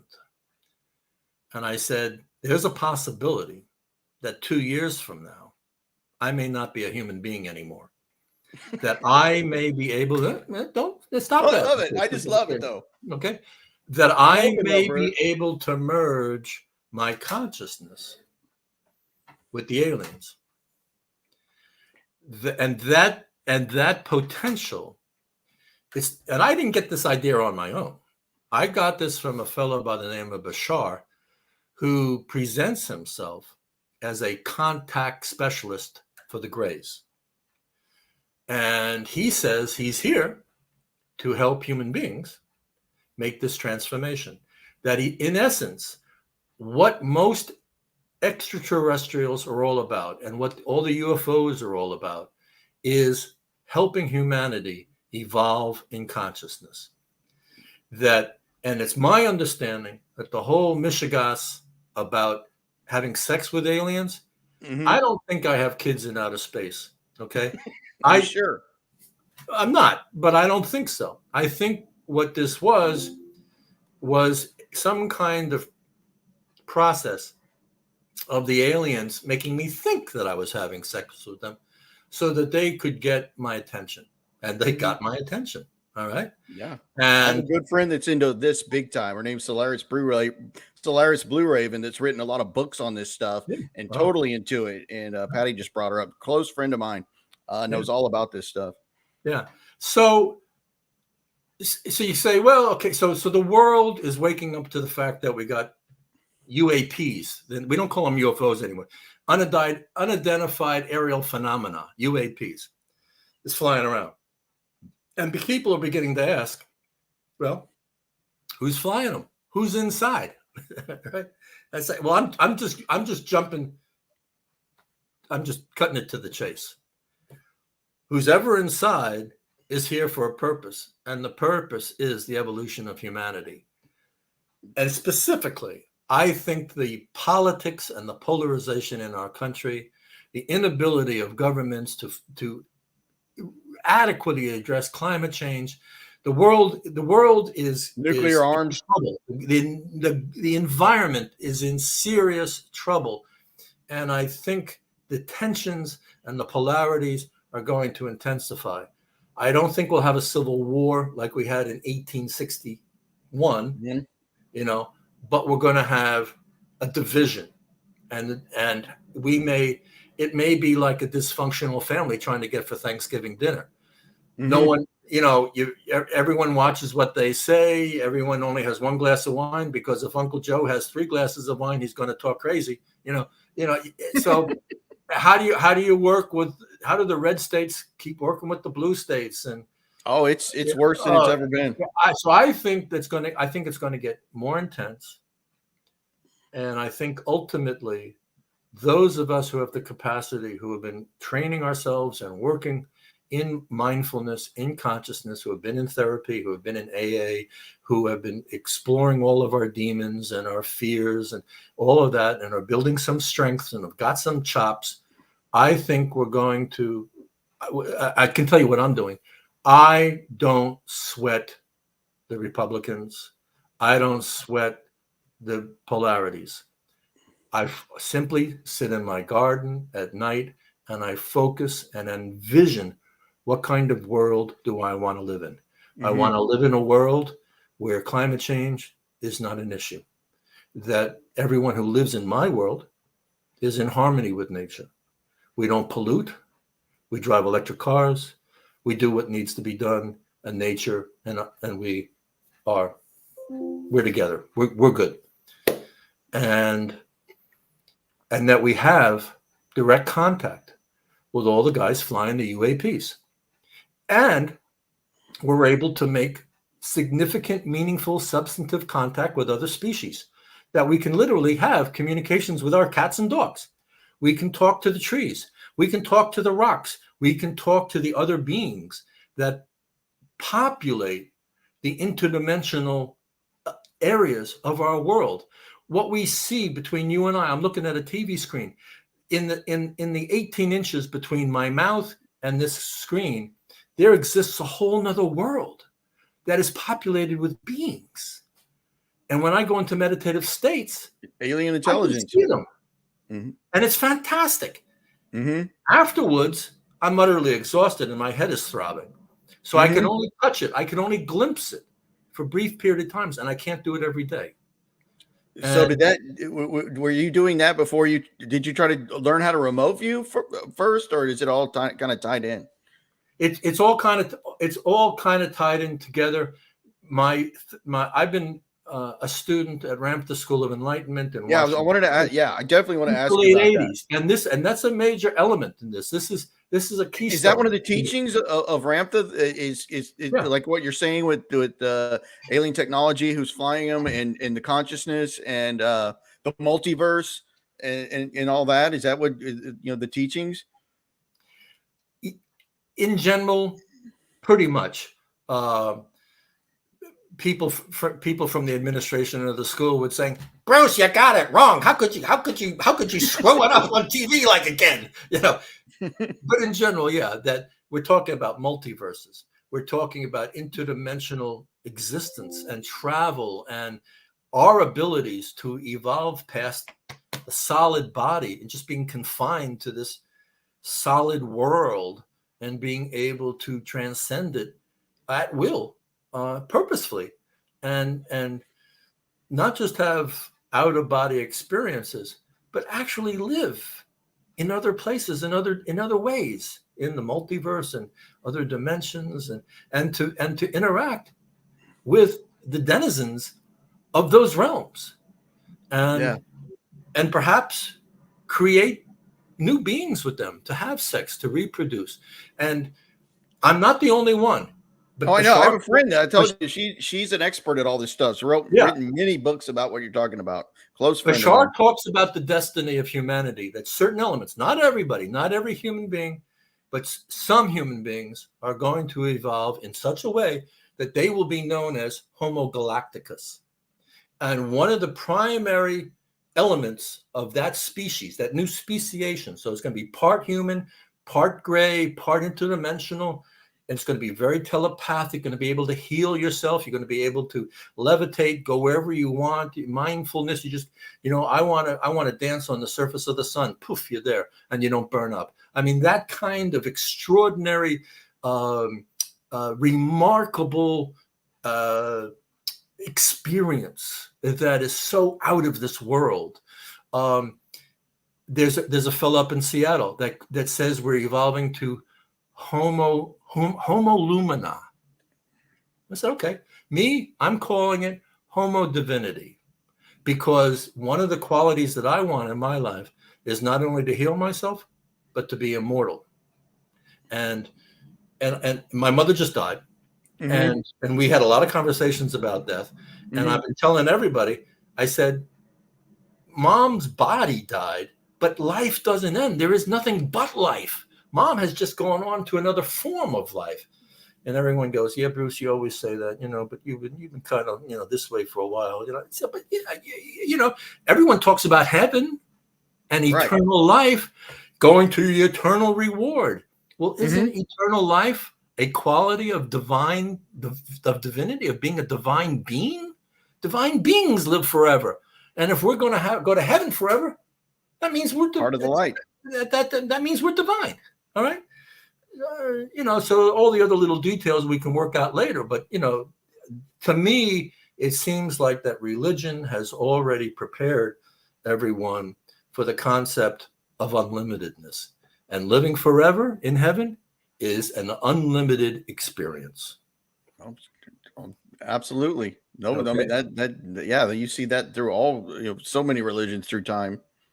So was the Ramtha that what really started, open you up to this? Because I know you said so explain it a little more, Bruce. I know you said it was like this kind of attractive petite woman that comes in and she like channels Ramtha, and then her voice changes like, I am Ramtha. Or how did that, what was your first experience with it like, and what? Yeah, it's a lady that channels. Yeah. To begin with, Ramtha is a channel guy. Bashar is also a channel guy. And there are others. There's plenty of other entities who are spirits or energy forms who are able to have a relationship with an individual human being that they can channel through. Now, my understanding is that Ramtha channeled through a woman by the name of Jay-Z Knight. Okay. And like you say, Jay-Z Knight was a petite woman, 5'2", very attractive, long blonde hair, a very capable, substantive woman, was a regional manager for a cable TV, selling subscriptions and running the show and things like that. And Ramtha appeared to her and in his physical form, and he apparently is 8 feet tall or something like that, and said, I want to work with you, and I want you to be my channel, and I want to teach people.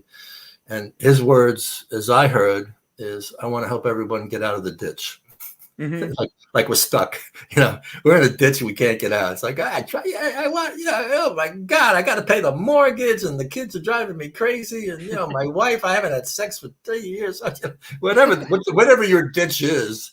All right. That you're stuck in. Ramtha says that he's trying to get us out of it. And he certainly helped me out of some of my ditches by opening my mind and helping me envision remarkable realities. And some of them have happened. The fact that I was able to be with my mother for several months and care for her at the end, and be there, not at the moment she died, but 2 seconds afterwards, and help my sister and the family and everyone else around through the death process. Because when a person dies, they don't die alone. It's like the whole world, the whole world just turns inside out. The neighbors, the relatives, the whole 9 yards. You got to deal with all that, and they're giving you their sympathies, but you have to, the logistics and the funeral, acknowledge that they're giving you their sympathy, the flowers and the money, and the will and the inheritance, and who's going to pay the bills, and the tax bill is due, and who's going to keep the lights on, and it's just an endless stream of nitty gritty. And what I learned from Ramtha about the nature of reality, about being unlimited, about being a God, of being a realized God in physical form, and that I create my reality, that I have the capacity, I got the chops to get through anything, to resolve any issue that comes my way. So as much as my mother's needs may have overwhelmed me, or her attitudes and her snarkiness and her judgmental bitchiness were driving me crazy and hurting my feelings and killing my soul, I would be able to protect myself and center myself in my meditations and the disciplines that he taught me to navigate through the minefields of your emotions and your traumas and your dramas and your fears and everything else that's making you feel alive. Even if your life sucks, you're still alive and you're still creating it, because it's coming out of your fears and your attitudes and your perceptions and all of this, that we really are driving the bus of our life. And so with that understanding, I was able to be a steadying force in the family and for everyone affected by my mother's passing. And I was grateful. To me, that was a reflection back to me. Hey, I did learn a thing or two from Ramtha. Thanks, Ram. Yeah. I picked up That's a couple great. guinea I mean, pigs. All right. You busted my chops half the time, but hey, I got something out of it. And okay, the money, Jay-Z, I enjoy the 30 grand I paid. Because that's another thing. The Ramtha school ain't cheap, and Jay-Z I'm night. sure. Jay-Z night, that girl knows how to spend money. She likes nice things. You know what I'm saying? But hey, I got what I paid for. And I haven't gone to any particular event at the Ramtha school. Just anyone says, hey, maybe I want to check it out. I haven't gone to any events in 10 years. And the I didn't know that. Because COVID or I wanted, it was time for me to grow up. It was time for me to leave the bubble. Now, everyone thinks the Ramtha school is like a cult. I never called it a cult. I just called it a school.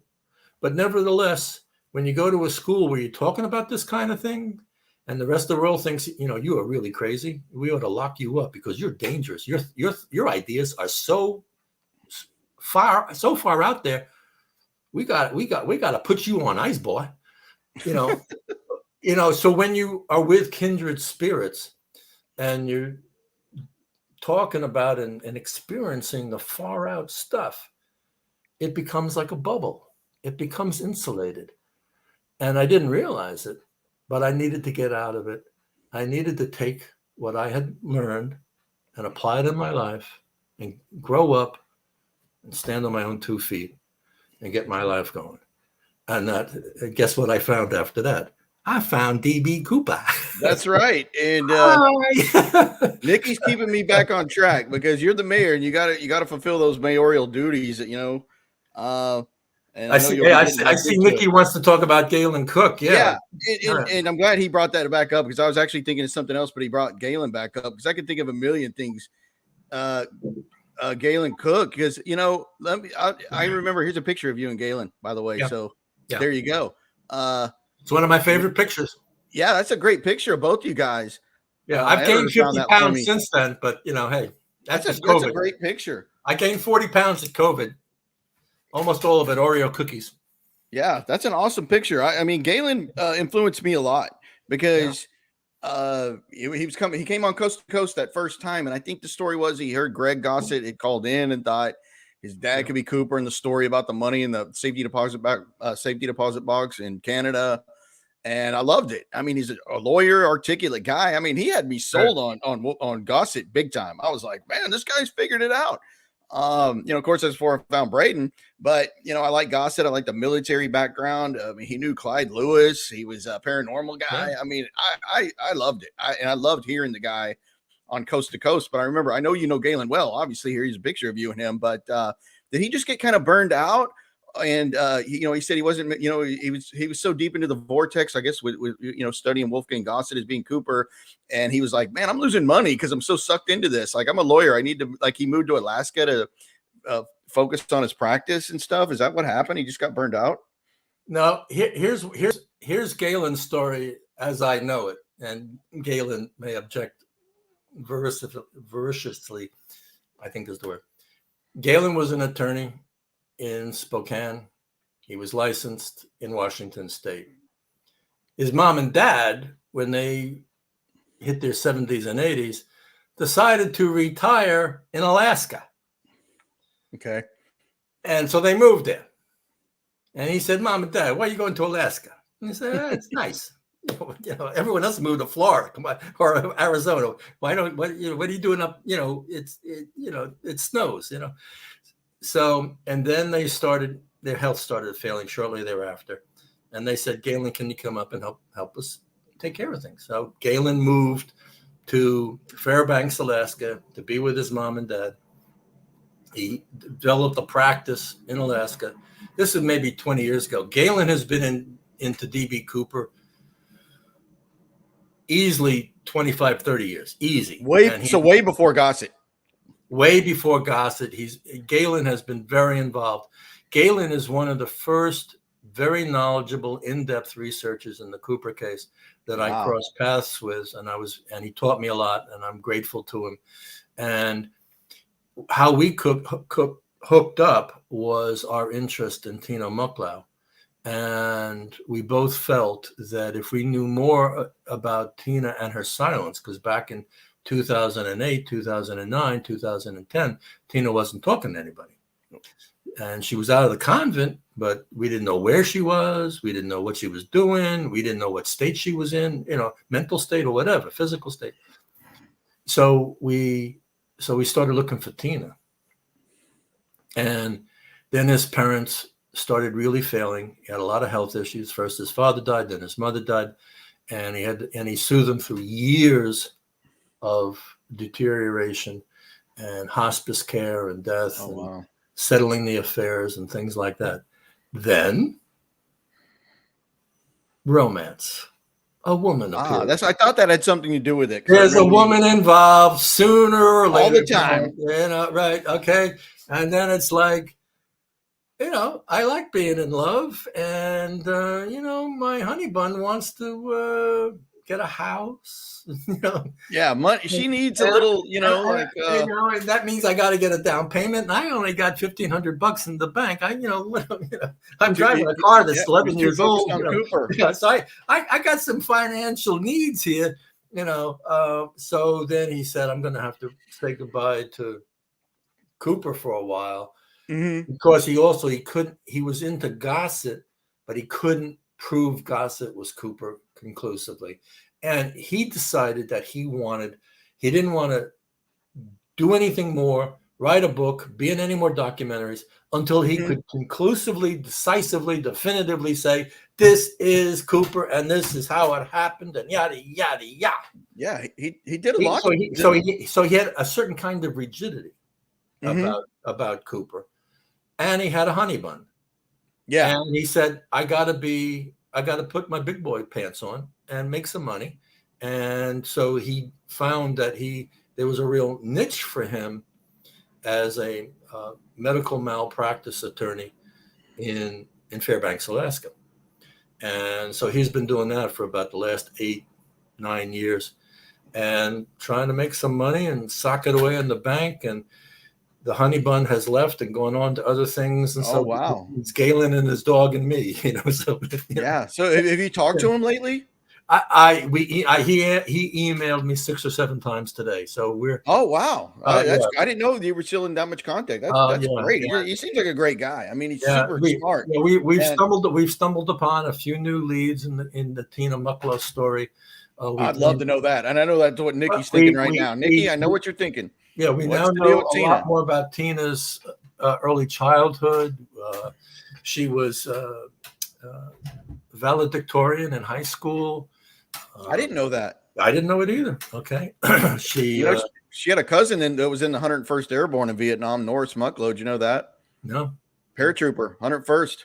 No. Braden's unit in Vietnam. Yeah, Norris Mucklow was a jumper in Nam. So I mean, maybe something there. I don't know, but that's one of those little nuggets I found. Yeah. So Galen has been out of the loop in terms of Cooper world, in terms of Cooperville. But he and I, we still love each other. We still talk, still email. And he's trying to get his life going. He's getting older too. I'm 73. Galen's pushing 60, I think. So yeah, none of us are getting any younger. That's for sure. Like, so what's he going to do with his life? And is he going to stay up there? But he loves what he does in terms of his lawyering and the medical malpractice. And he's developing a reputation. And he consults and is involved in cases nationwide. So yeah, so that's working out for him. And what he's going to do with Gossett and Cooper, I don't know. Yeah, I was a Gossett guy. I was on the Gossett train. You know, I mean, that's before I found Ted, and I dug up a lot on Ted, and I got a couple more aces on Ted. You know, so it's all friendly, because it's more importantly the people you meet, like you, Nikki, and Darren, is you know, and not having any squabbles over who was DB Cooper, because at the end of the day, it's the people you meet, like, you know, good guys like that, a lifelong friend. You know, it's so much more important.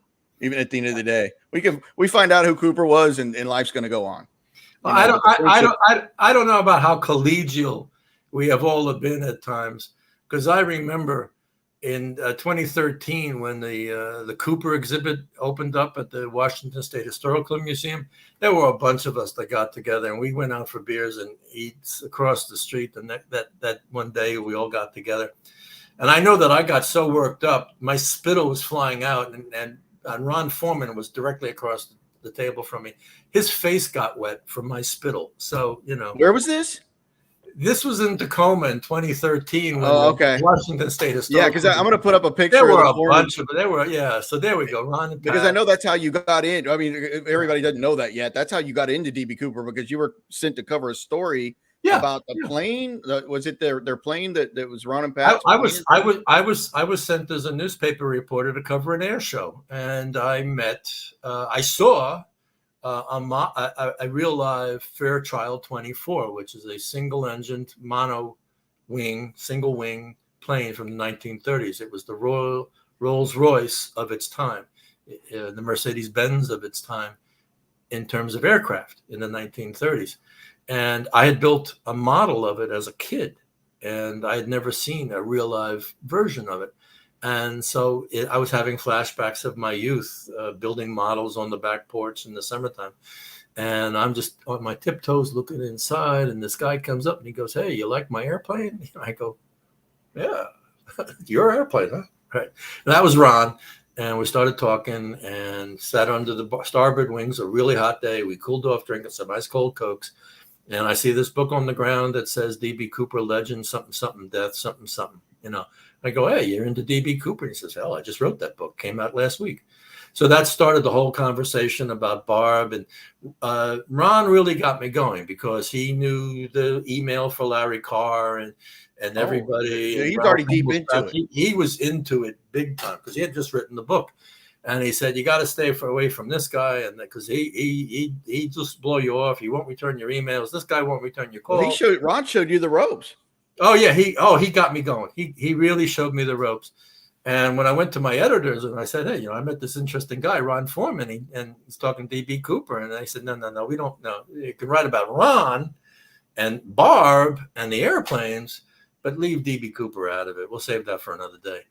So as long as I was writing for the Eatonville Dispatch, Pierce County Dispatch newspaper, I just wrote about Ron and Pat and local authors and local legends of DB Cooper, and all the while learning more. And Ron is telling me, and they went to Ariel, and they were in the National Geographic documentary, and I met Jeffrey Gray at the Ariel Tavern, and we're drinking beers, and I met the film crews, and I'm in the National Geographic documentary, although I'm uncredited, but I'm there, and I'm drunk, and I'm talking about DB Cooper was one kick-ass guy. You know? Yeah. They always get the best I quotes was out a of you. real aerial tavern. I fit right in. Yeah, I'm showing the inside of the store right now. It's got a Oh, sign up that says Uncle Sam wants you to speak English. So that's yeah. not with the real progressive side of Washington State there at the aerial store. It's a diverse community, and to It's say the it's least. literally what, like a shack out in the woods with like a kitchen smaller than an apartment, right? I think that's how Darren described it to me. That's a pretty good description. Yeah, but a hell of a good party. And the woman who ran it, Donna Elliott, I love that woman. She was she was more opinionated than my mother, and half of her opinions were really wrong, but you couldn't tell her. Yeah, And the last time I ever saw Robert Blevins was in the Ariel I Tavern. was gonna ask about that. Was that the time that they wouldn't let him in? I don't know about that, but this is 2012, and we were all on relatively good terms. And he's filming the Ariel party, and Was that for the Meltzer deal or the what the deal? Brad Meltzer show that he did with Kenny? This is before. This is Okay. before. This is that was just building. I think that came out the next year. Okay. At any rate, we're talking back and forth with Donna and the Amboy shoot and this and that, and was it rainy and how rainy was it the night of, and all of this, and Robert behaved himself. He was a cool guy. I loved it. Things went seriously south later, but Was that over people not wanting to get on the Kenny Christensen train, or was it more just, or who was controlling the world of Cooper? Because I know he got really mad at when Eric came in and took over and started the CooperCon, and he wanted to do something else. So he was on the outs, but I guess that all came later. yeah, I think Robert has some personal issues that really affected his judgment, really affected his behavior, and couldn't correct any of his mistakes. I know that he seriously alienated me, and I considered him to be dangerous. Wow.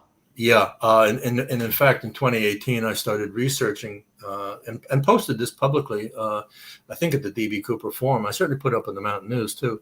I learned that Robert Blevins is a convicted felon with a gun arrest and a robbery arrest. You're finding out this here, folks. I never heard that. Yeah. And that this was in the aftermath of Robert effectively sabotaging the initial efforts by Eric Eulis in 2018 to get a Cooper conference off the ground. And my understanding of what happened was Robert went to the facility where Eric had scheduled and had booked the event and said, if anybody badmouths Kenny Christensen, I will sue you for defamation.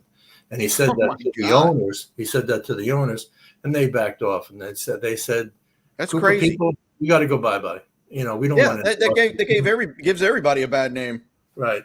So I went to, as I was as a newspaper reporter, I thought that was big news. And I went to Robert's home in Auburn, Washington. The woman who answered the door claimed that he wasn't there, although I think he was hiding behind the front door. And basically, I was told, get off the front stoop, or we're going to call the cops. I said, I just want to confirm that Robert actually called the facility down in Vancouver or Portland, wherever, and told them that he's going to sue them. I just want confirmation of that. Yeah. And they said, we can either confirm or deny, and I'll get the hell out of here. And I said, okay, I'm leaving. I got back in my car, and as I'm driving down the street, cop car comes the other way. I said, they're not fooling around. So wow. Yeah, so that's crazy. Yeah, well, that's life in Cooperville. Was he the main cause of some of the people that were coming from the DB Cooper chat forum? I know Darren's talked about it a little bit before, that people were getting swatted, or they were, somebody got swatted where they called the police on a guy to, they said the guy had a gun or something. I mean, like some really nasty stuff going on, like from some of the fights on the Cooper forums.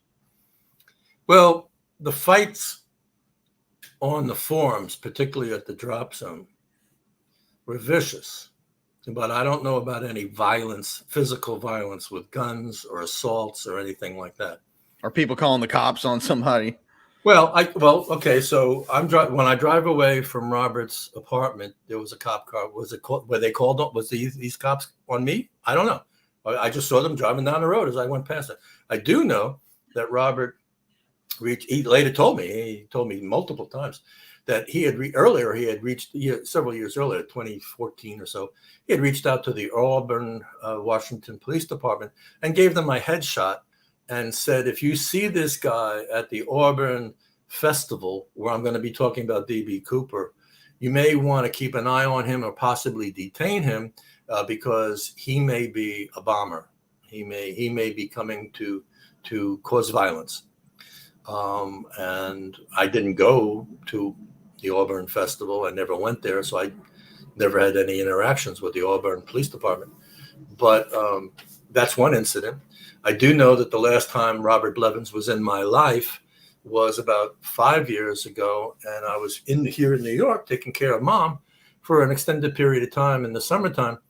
And Robert and I didn't tell anybody that I was in New York. I just came and left. So I was not posting at the DB Cooper Forum for a period of about 3 weeks. Now, people knew that I had a heart attack a few years earlier. And, I'm an old fat boy. So everyone got worried when they weren't hearing about me. And he says, Bruce is living by himself in the woods. And it's like, oh, my God, maybe he keeled over. Somebody ought to check. So yeah, I remember that. He was checking. Yeah. Which so made Robert Blevins came to my home at 10:30 at night. Checking on you. Supposedly to check up on me. I wasn't there. He woke up my landmates who lived next door to me in a double wide. So I'm in a little trailer there in a double wide. And they were pissed as hell that somebody is knocking on their door at 10:30 at night asking for me. And, and the dog is barking. And, it was this commotion, like a weird time to even do it. So Robert really alienated my landmates and really pissed them off. And I thought that was excessive. If you care about me and you're calling my home and you're just getting the recording. If you want to check, come in the afternoon, don't come at 10:30 at night. I wonder what was behind that. Was he, do you think he was just did he just want to be the guy that solved the DB Cooper case, or did he have a lot of other issues going on, that just did that, or both? Well, wanting to solve the case and wanting to be famous and wanting to be in the limelight, I think is a great motivation. Ironically, when you give him the microphone and you put the spotlight on him and he's in front of cameras, he freezes. He becomes very... Yeah, I think that happened when they did the Meltzer deal. I think that's what they said. He was very flat, one-dimensional, looked down all the time. You could hardly hear him talk, So yeah, he just shut down. Yeah, and that was a major production. There's a tension. There's a tension there internally for him that he's not resolved, apparently. And I wish him well, but I'm glad he stays out of my life, and I'm glad he's not on the forum. He was a royal pain in the ass at the drop zone. He was a nasty boy. And yeah, that's why I never got in it. I was a voyeur. I read a lot of it. It's where I found out you and Snow talking about Braden and learned a lot of stuff, but I would never wanted to be in there. It was so nasty. It was just so cutthroat. I mean, even if you didn't have a suspect, that was rough. Yeah. I mean, even guys that are like, no, I'm just a General Cooper guy. I don't really push anybody. It's still, and they were getting beat up. I'm like, whoa. Yeah. My mother, who never hit anybody, even though she was strongly held opinions, she would have given Robert Blevins a head slap. I bet she would. She would have broken her own code of ethics and given him a head slap because he went too far. He would go too far all the time. Yeah, he sounds like it. Yeah. Have you ever followed much of the Forrest Finn stuff? Because no.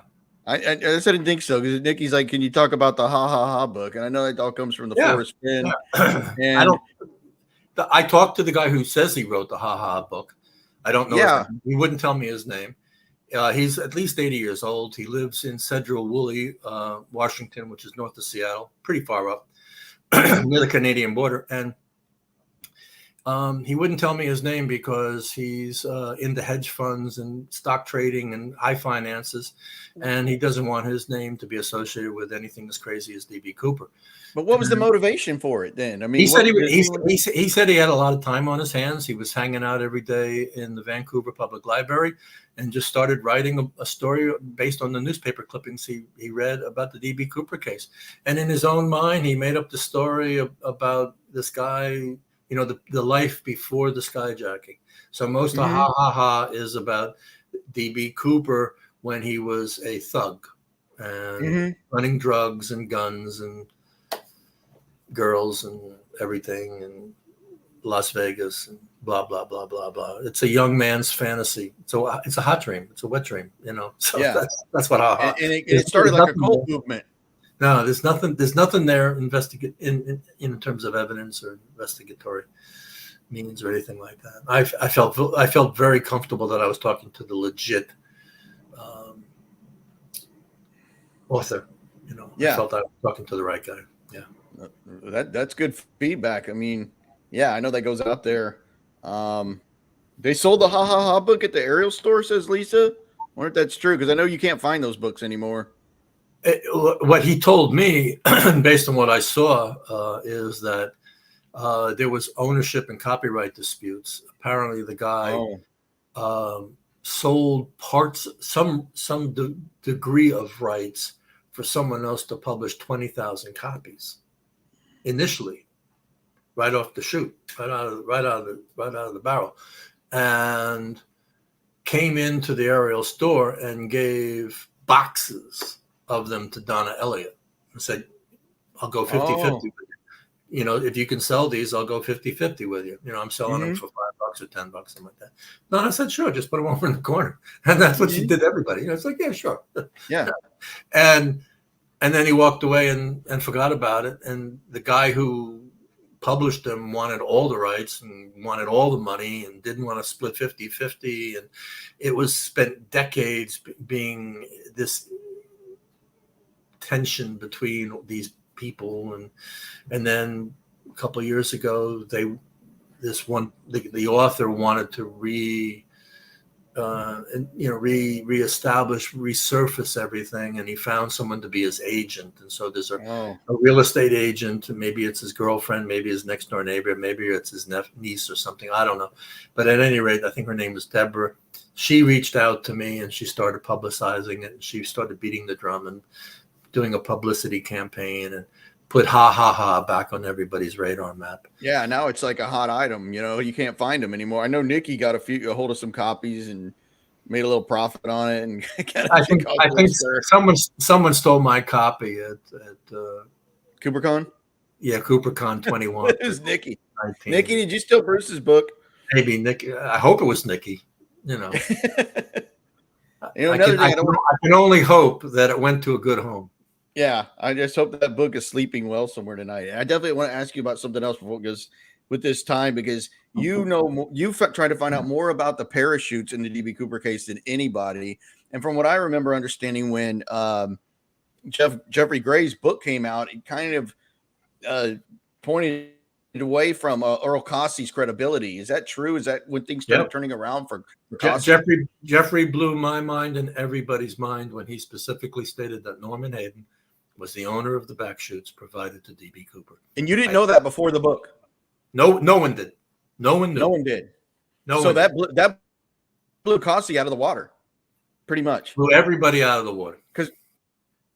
So Cossey originally said he provided the parachutes, all of them, all four, the two front and the two back, and delivered them to SeaTac. I don't know if that's what Cossey said initially. I can tell you what Cossey told me that he said initially, and that he told me that he provided only the back chutes, but that he had packed all four chutes and was intimately familiar with all four chutes, that the reserve chutes came out of the Issaquah Sports Center, where he functioned. That's where he rigged. That's where he packed the rigs. That's where he packed his chutes. But Hayden was the owner, right, of that? Of the Sky Sport? Cossey never mentioned Hayden whatsoever. When I asked him after I learned about Hayden, and I'd gone to meet Norman and had seen the quote, not used back shoot that Norman still had in his possession. Yeah. You took a picture of it. I confronted Earl and I said, "What, we got this guy Norm Hayden who says he provided the back shoots," and the response of both men was interesting. Both men told me that they had never met the other. Earl Cassie told me that Norman Hayden was full of shit. So obviously they knew each other. It's impossible that they wouldn't have. Yeah. So they're both lying to me about not knowing each other. Okay.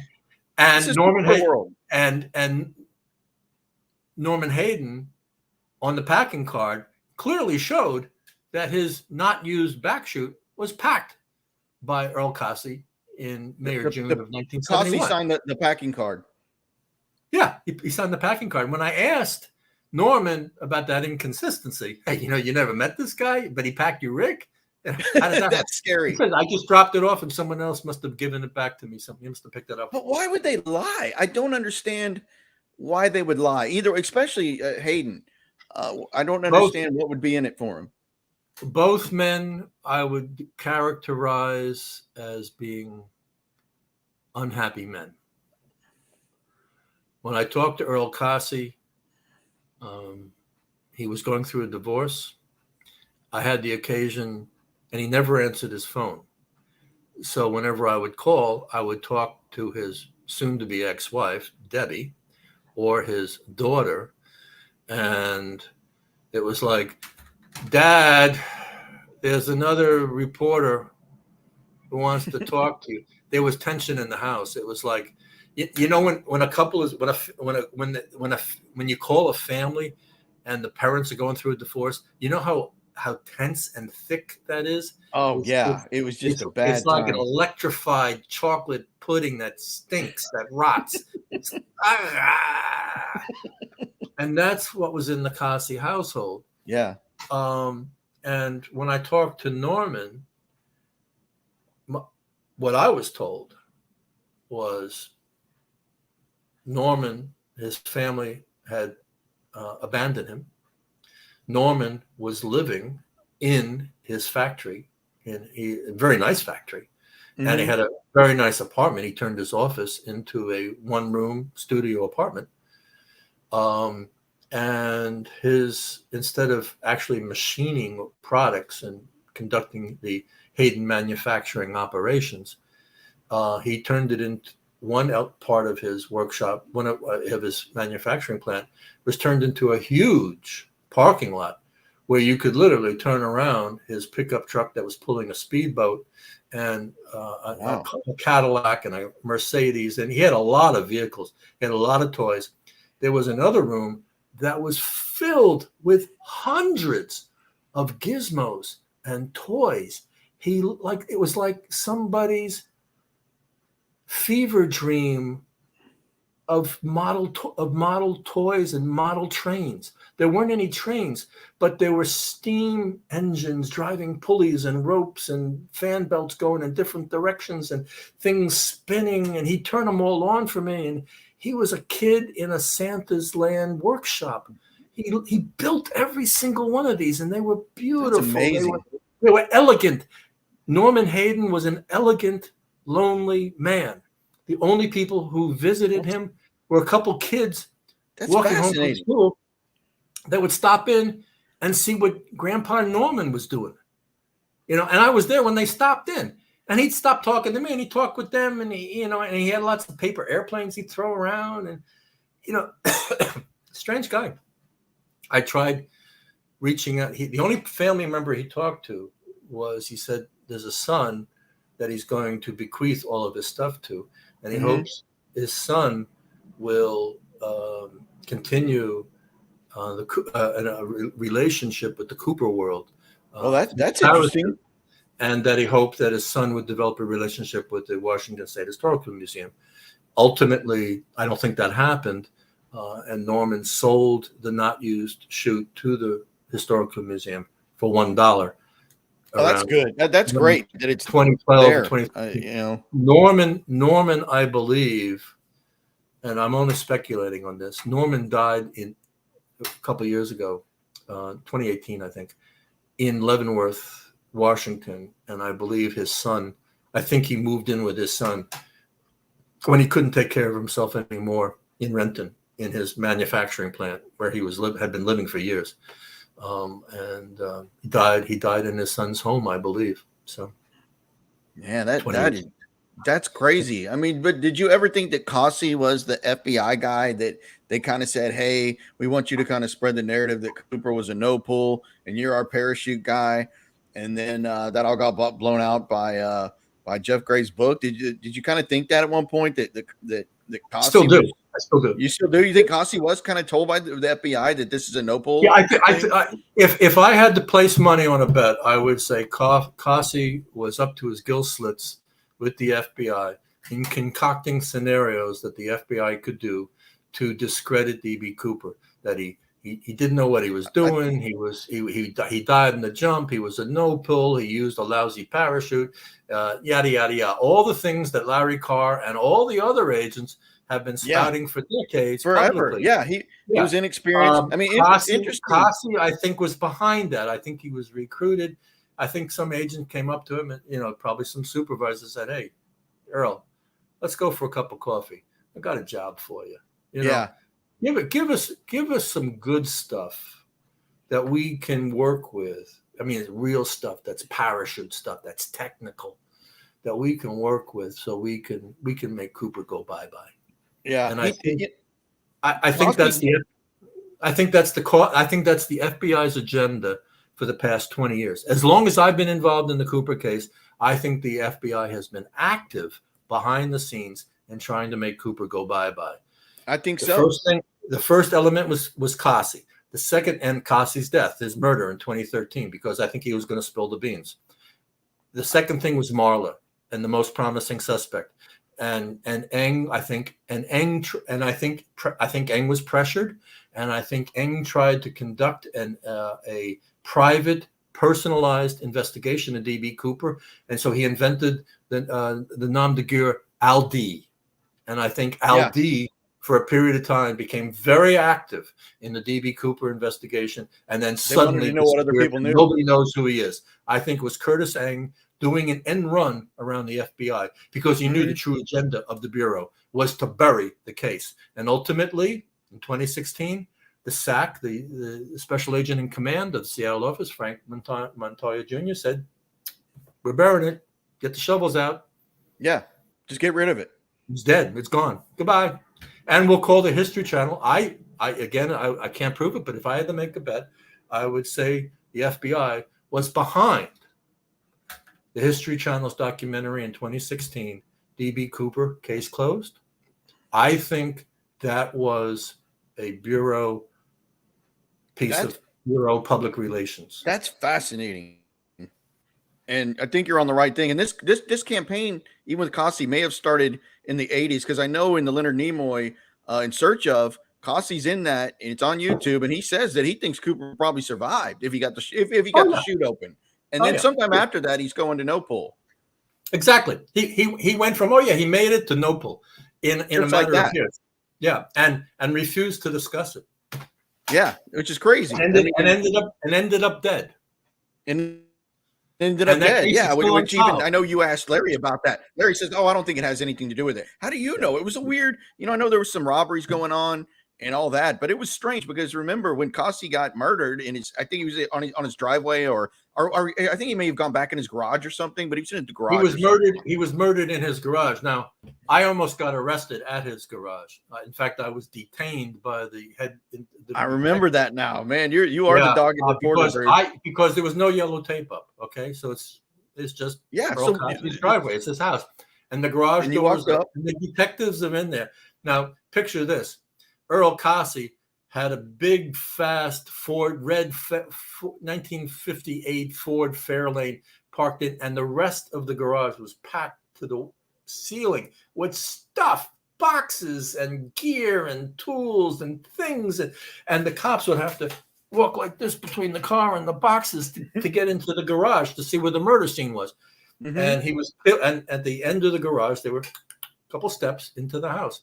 And on those steps, the body was found and blunt force trauma to the head. That's all the cops would tell me. and that was it. There was nothing stolen? Huh? There was nothing stolen that they know of? No, I don't think so. The cops never told me that anything was. And if there was anything stolen, I think they would have said something. The only thing that was taken that I'm aware of was Cassie's wallet, but all of the plastic was returned. And I had It was mailed to his daughter, maybe? Was it mailed to the daughter? Something like that, right? Yeah, or it was mailed back to the house, and I think the daughter picked it up because I think the daughter was. But there. It was but it was no return address, no name. Hey, I found this in a dumpster. No. Nothing. That's the weirdest part of it. I had a wonderful conversation with Joe Weber about this. Now back to Joe. Everything goes back to Joe. I love it. Everything does. Okay. It's strange. It's very strange, and it's a bigger story than who Cooper was. For the longest time, I am still not unconvinced that Joe Weber was working for somebody else and was somebody else's eyes and ears. Because she had knowledge that other people didn't have. Exactly. She had a snowman. I had Snowman. Joe Weber had somebody bigger and better than Snowman. She gets the Billy Wah. She had somebody in the government. She had somebody in the CIA or the FBI or somebody like that was feeding her stuff. Here, you better call that Billy Wah guy. All right. So Joe and I are talking about Cassie, and we both agreed. Who would mail back credit cards? Yeah, exactly. And I said, it's got to be the killer's mother. The killer's mother? That's crazy. The killer's mother. Because, and we both agreed, and we had pictured this scenario. Killer comes home, there's blood on his clothes. Mom is not unfamiliar with the criminal activities of her son. So, but can't turn him in. You're right. So she's not going to turn him in. He's done something bad last night. He needs to be cleaned up. She, leave your clothes in the laundry, go take a shower, take a nap. I'll make you a bologna sandwich, right? So she comes in, she's putting the clothes in the laundry on the washing machine, and she sees Earl Cassie's wallet. And she goes, uh-oh. First of all, this is evidence. Got to get rid of the evidence. All right. So she throws the wallet in the neighbor's backyard or something like that, or lets the dog chew on it, and takes all the plastic, takes the money out, puts it in her own pocket. But not the wallet itself. But not just the wallet itself. No, just it takes the plastic out. So it's driver's license, yeah, and puts them in an envelope. Honey, I'm going down to the post office. I'll be back in 15 minutes, and I'll make you lunch later. Mama goes down to the post office, puts the credit cards in the mail. Sonny boy, there's no evidence. She goes back, pours a lot of bleach. But why, if it was just evidence, why wouldn't she just try or burn it or throw it in a lake or? Because she's got a good heart. It's like my Sonny boy did something. This man's going to need his bank card. He's going to need his driver's license. Yeah, because if my son, if he's in the hospital laid up, he's still got to pay bills. So yeah. So if it was trying just to do the right thing. Yeah. If it was just a random murder, why would anybody mail back the plastic, the credit cards, the driver's license, and not come forward and say, okay, it was found here, because it could be a clue to find the killer. Yeah. So that's what makes me think that, why would even Carr why would he write off anything just like that? Like, no way that has anything to do with his involvement in the Cooper case. Are you sure? I mean, because that's really odd about this plastic being mailed back. Nothing of value was stolen. You can't rule it out because it's strange. Not to denigrate Larry Carr specifically, but the man's on cruise control. He's on cruise control as a cop, and he's on cruise control as a man. To me, the idea of moving to Arizona to play golf every day, please, that's a fate worse than a coma. Come on. That's all you can do is hit a little white ball around. Yeah, I'd be like, and then he doesn't seem to, never talk to Tina, doesn't know there's a big movie being made. What was also interesting is who was the guy in the Cooper forum that told you that he was working with Carr, and Carr said, it's like everything you asked him, he was like, I don't know that guy. I don't know that guy. I don't know. Everything you asked him, he had like no knowledge of. The fact that he did not know Charlie Farrell was beyond shocking. That is what does he go under? he did not know who Charlie Farrell was. Right. And that is, to my mind, that's criminal negligence. Mm-hmm. That is an error of behavior and judgment that I believe has a quality of criminality to it. Charlie Farrell was the original case agent in the Cooper case and worked the case for 6 years until his retirement in 1977. Is that with Himmelsbach or?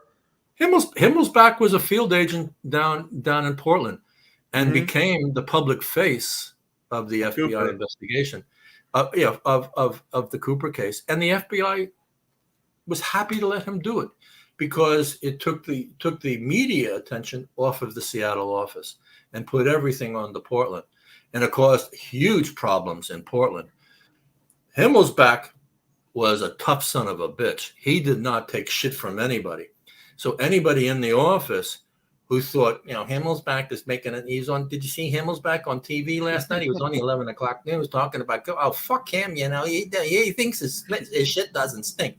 Ralph says, you think my shit doesn't stink? Well, it doesn't. Here's some. I mean, he would shove it in your face. He was that kind of guy. All right. Yeah. The guy who took over from Himmelsbach, Dorwin Schroeder, he was in the Netflix show. Oh, yeah. And he's completely, he's a nice guy. He's a nice guy. Right. He took over from Himmelsbach. He quit the FBI within the year because he took so much shit from his other agents in the field office because he was getting film time, TV time all the time. Yeah. He couldn't stand it. He got the hell out of there, which makes you think he's been collecting his pension since 1981.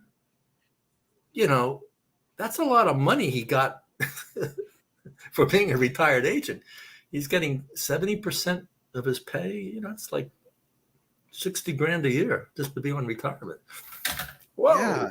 They got a sweet little package, Yeah. I mean, do you think the FBI with Carr or going all the way back, do you think it was just, we're embarrassed that this is the only unsolved American skyjacking and it's just an embarrassment? Or do you think they're hiding something? I don't think it's embarrassment. But the question is, well, what if they're hiding something? What is it? I don't know. I know what Vern Jones thinks it is, and other people think, a lot of collusion and cover up with the CIA, and Walter Recca, was a CIA agent. That's why the CIA. I know a guy that was a little more. Rackstraw, the same thing. All these. The CIA is telling the FBI to, go fuck themselves and go home and shut this case down. And maybe. It may be something smaller. My favorite conspiracy theory, and again, this is where I would put my money if I had to make a bet, was the Cooper case was a rogue operation that was designed purposefully to advance the legislation and the political energies to federalize airport safety, and that all airports and all airlines would come under new standards that would be regulated by the federal government. Back in 1971, none of this was going on. And the notion of having that much federal control over public services was new. And Nixon was the president and the Republicans, and they don't like that stuff. It's overreach of government and things like that. Yeah. So the whole talks about that a lot. And the guy that Nixon knew, I can't remember the name. Nicky remind me, but that had the guy. I can't remember his name. LaFoque and he does a lot of that. They know all those names, and the guy was president of Pan American, and him. Skyjacking was in the Oval Office. With Nixon. Yeah, right. A couple things happened that are smoking guns, or there's a whiff of gunpowder. I don't know if you can see the smoke, but you can smell the gunpowder. Two things. One is, and I can't prove this, but there's a lot of rumors that the pilots were really putting pressure on the airlines to do something about safety. That having because these political hijackings, or there was they knew the danger of flying. They knew that at some point, it wasn't just going to be flying a couple crazy guys to Cuba anymore. You already had the Palestinians hijacking planes and blowing them up. Okay. And so they knew that flying was dangerous. And they were pressuring behind the scenes the airlines to do something. And they were threatening a strike. I can't prove that, though. But I've heard this rumor from multiple sources. The second thing is, within the year after Cooper, there was significant improvement. The Cooper vein. Not only the Cooper vein, but passengers were being screened. Metal detectors were established. Yeah, because back then you could just walk on with a gun, no problem. Checking out baggage, and you had to show ID cards and all. It's kind of like 9/11 was. Kind of like 9/11. Exactly. After 9/11, exactly. In the way that the TSA got formed after 9/11, Cooper and November 24th, 1971 was a turning point. And the bureaucracies and the legislation must have already been in place, just waiting for someone to sign the documents to get the funding, because all of the procedures and the design of what the security system would look like was already in an advanced state and was ready to go, because it was fully in operation within 12 months of Cooper. You can't, so there was a lot of background work that was already done before Cooper. Mm-hmm. So like it was waiting. Easy to say. And Himmelsbach, when you scratch the surface, I didn't really get into this with Himmelsbach when I talked with him, but my sense is that he would agree with us if we said the Cooper case was the cherry on top of the sundae, that the rest of the ice cream was all the work that was being done behind the scenes, the legislation, the politics, all the committee meetings, all the different airlines and all the different airport managers and things like that. The manufacturers of the metal detectors and the screening devices and yada, yada, yada, the training, the contracts, all the programs, and where your screeners are going to be trained, and how many are there, and their ships, and 24/7 in every airport. We're not going to have any weak links in the system. There's not going to be any cheap airlines that are going to undercut it. No, it's all going to be solid. It's all going to be federalized. That was already there, and Cooper was just a little cherry on top. But you needed that one hijacking to get all that into play, because Cooper didn't put a gun to anybody. Well, he did have a briefcase bomb. That's pretty scary. It was, I guess, just enough. Like, hey, we don't know that the bomb was real or not. He could have blown up the whole plane. I guess that was just big enough to get the ball rolling. We could have lost everybody if we didn't meet this guy's demands. Well, it sure worked out neatly for that scenario to be a true construction. Is it true? I don't know, but it fits the bill. Food for thought. What's that? It's definitely food for thought. I mean, yeah the timing's there, and I always go back to, why is it the only unsolved American skyjacking? There has to be a reason. Yeah. So if it's a false flag operation, then the FBI and everybody else has got to keep that quiet. Exactly. And, like they say, it's not the crime that gets you, it's the cover-up, Mm-hmm. So managing a cover-up is hard work. Oh, it's got to be. It'd be so many people involved, or something like that. It's multi-generational. We got to keep the lid on things, from case agent to case agent to case agent to case agent.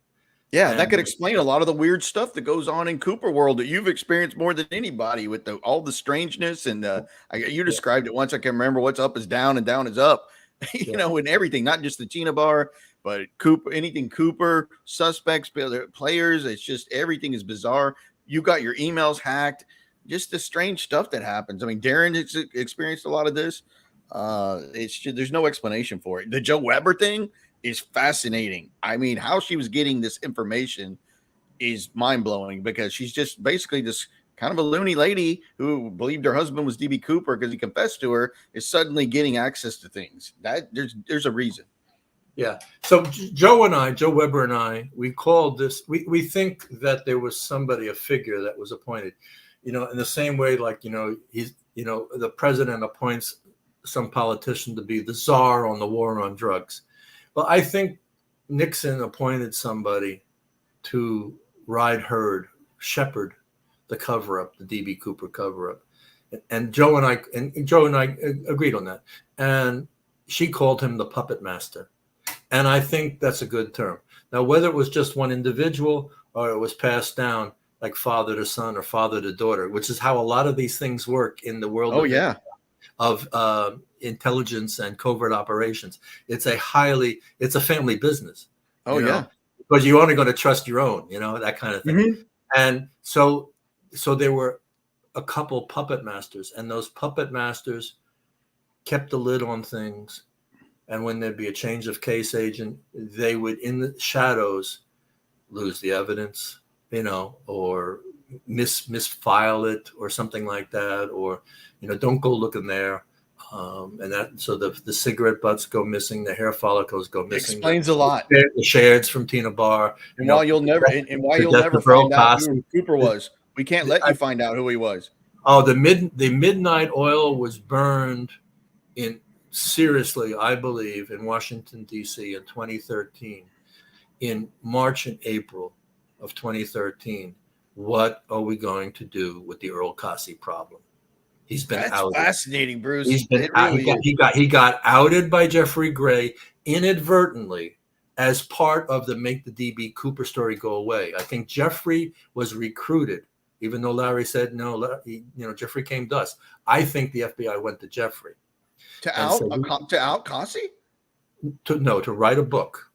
Okay, that's gonna keep the investigatory, because things are getting pretty warm in 2009 and 2010, 2011. The internet, guys like me and you, and Nikki and Darren and Eric, and we're all coming in. The internet was a resurgence of armchair sleuthing. So the FBI, it would have been to their advantage to have an authoritative book written to set the bar that they control. They control the story. That's the primary mission. If you can't make something go away, then just control what is being said. Yeah, control opposition or the tactic. Right. Yeah. So and I literally chased after Jeffrey for an hour after dinner in 2011 at the conference to get him to answer how he got access. Can he tell me who he talked to and when he sent the letter and things like that, and why weren't other guys getting access? Things like that. You asked Carr that too. You asked Carr. You asked Larry Carr, why did Jeff Gray get all this and me nothing? Jeffrey left me in the dust. I've never seen anybody walk so fast in downtown Portland in my life. Jeffrey, and how did you get so much access to the FBI? How he was an unknown, pretty much. I mean, he made a name when he wrote Skyjacked. Great book, but before that, he wasn't some big name that's going to automatically open every door. Not according to Jeffrey. Jeffrey was considered then an A-list writer for the New York Magazine, and from what he told me about the kinds of stories that he was writing and investigating, he had high-level access to the Pentagon and military figures before Cooper. Wow. Before Kenny Christensen, and before that whole thing with Skip Porteous and that mission. Yeah. So he was leaning in towards Kenny when he did the whole book, but the deal. But he was already positioned in a place where he knew how the game was played. He already was dealing with powerful people about sensitive subjects, and and the powers that be knew he's a boy we can trust. Yeah, so they let him in. They opened the door. He'll write a good story for us. He'll write it right. Just kind of make this whole thing up. I mean, it's a great book. Yeah, we don't want that guy Smitty. That mayor guy. Forget him. No, we want Jeffrey. Yeah, that man, that's good food for thought. I'll be thinking about this conversation for a long time. I mean, I'm really rethinking a lot. I mean, it's crazy how they do. There's just too many weird things that go on in the Cooper world that have to be explained. It's almost everything is tainted or upside down or Yeah. misconstrued, or who got this for this weird reason. Joe getting access to bizarre things. You know, did they, you know, like Nikki was pointing out at one point about Tina, like all of a sudden Tina's available to talk. She sold her life rights for a movie. She doesn't want to talk to me. Well, who's she talking to? Yeah, she did Rolling Stone, which is the first thing she did, kind of out of you know, did Rolling Stone, and then now she's more available. Of course, she came out to do the Colbert thing when she did the thing with Rackstraw, but all of a sudden it seems like maybe something time expired. Now she can talk a little more, or it's just everything's weird. Yeah, in terms of Tina, in terms of weirdness, I remember when she first appeared in the History Channel documentary with Colbert. That was 2016. DB Cooper case closed. Okay. Yeah, DB Cooper case closed. And that was the first time. Not only was that the first time she was on camera, that was the first time she was in public talking about Cooper in any fashion. She wasn't talking to me. She wasn't talking to anybody in the newspapers. No magazine. Nothing. Not the FBI. Not Larry Carr.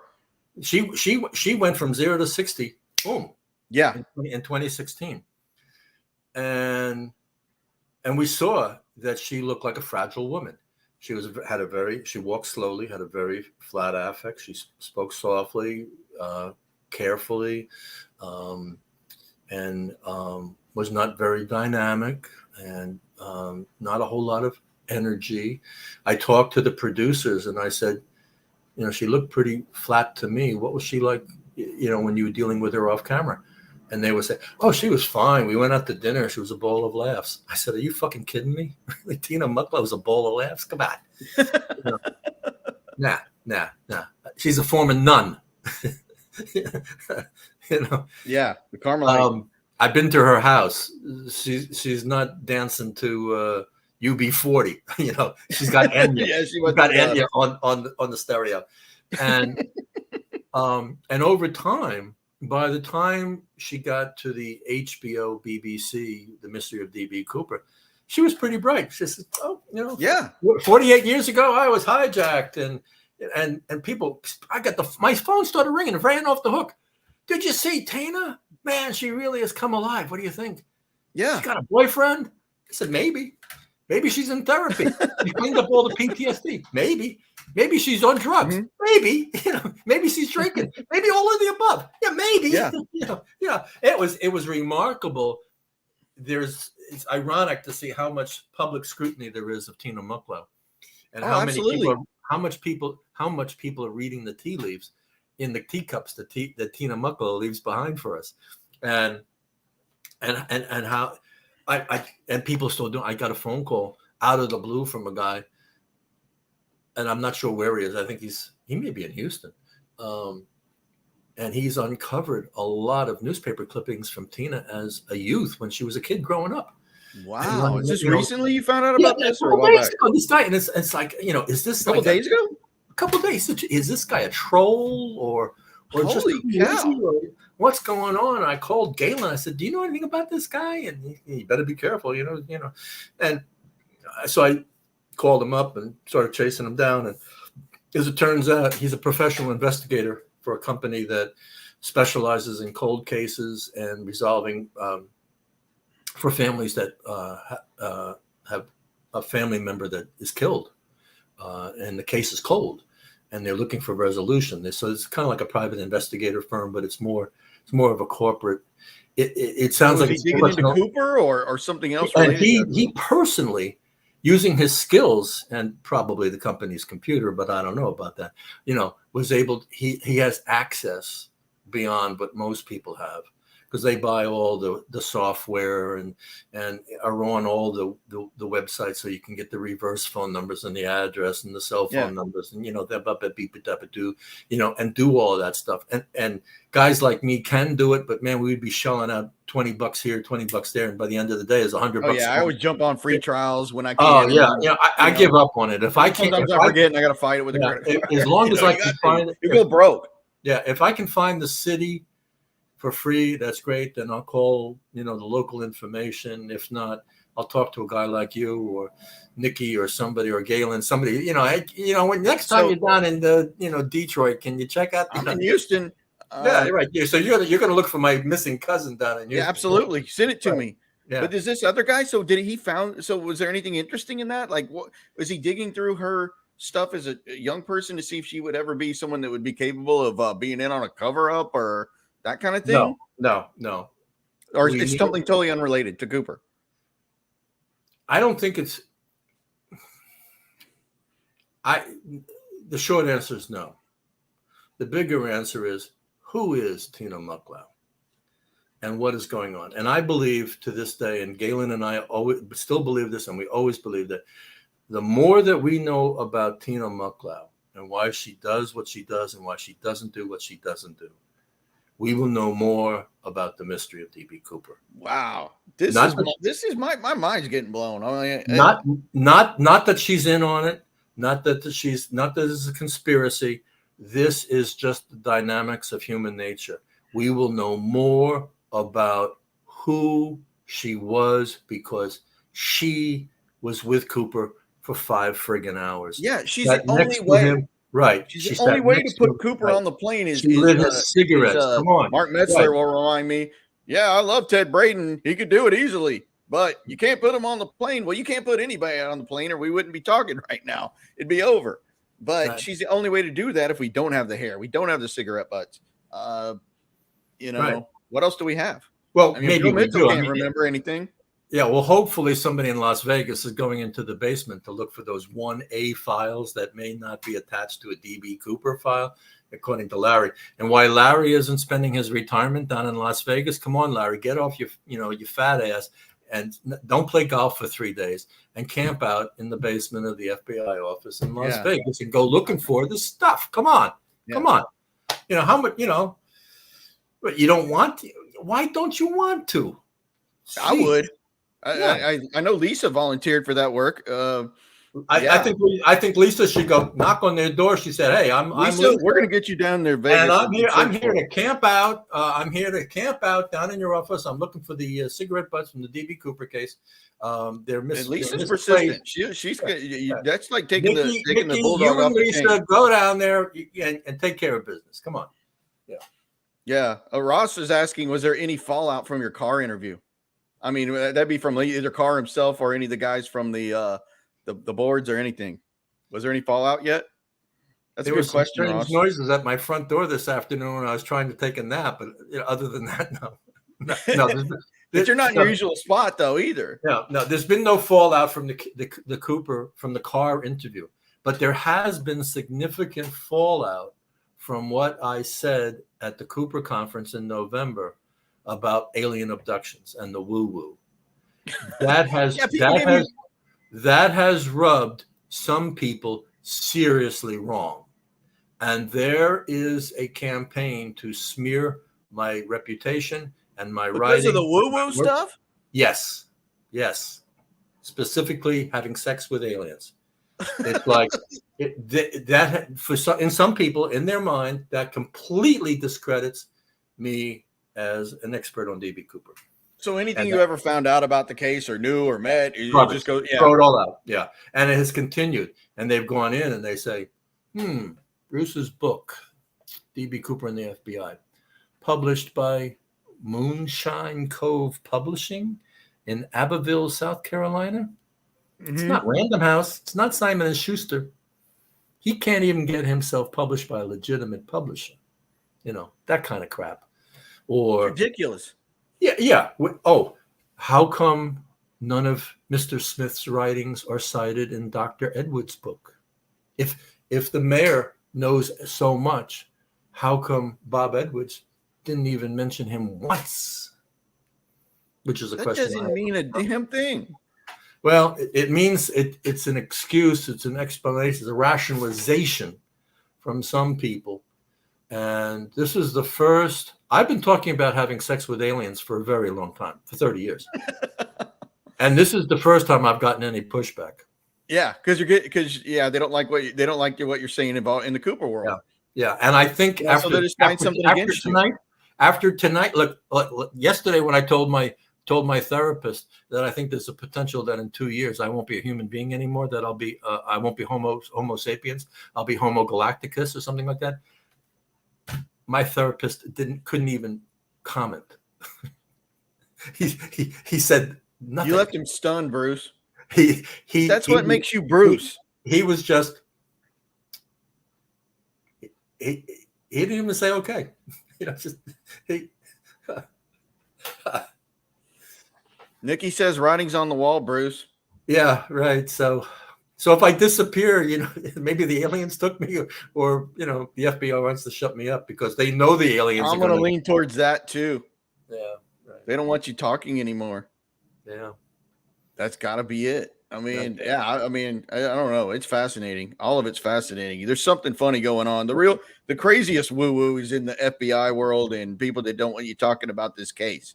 I mean, why would you have to get FOIA? Like we talk about Colbert, they I think as Mark Zaid or what they got that helped him would get the 2 letters released by the Freedom of Information Act. Why would we have to use a Freedom of Information Act for DB Cooper letters? That in itself is stunning to me. Why would they even need that for DB Cooper letters? I mean, it's silly.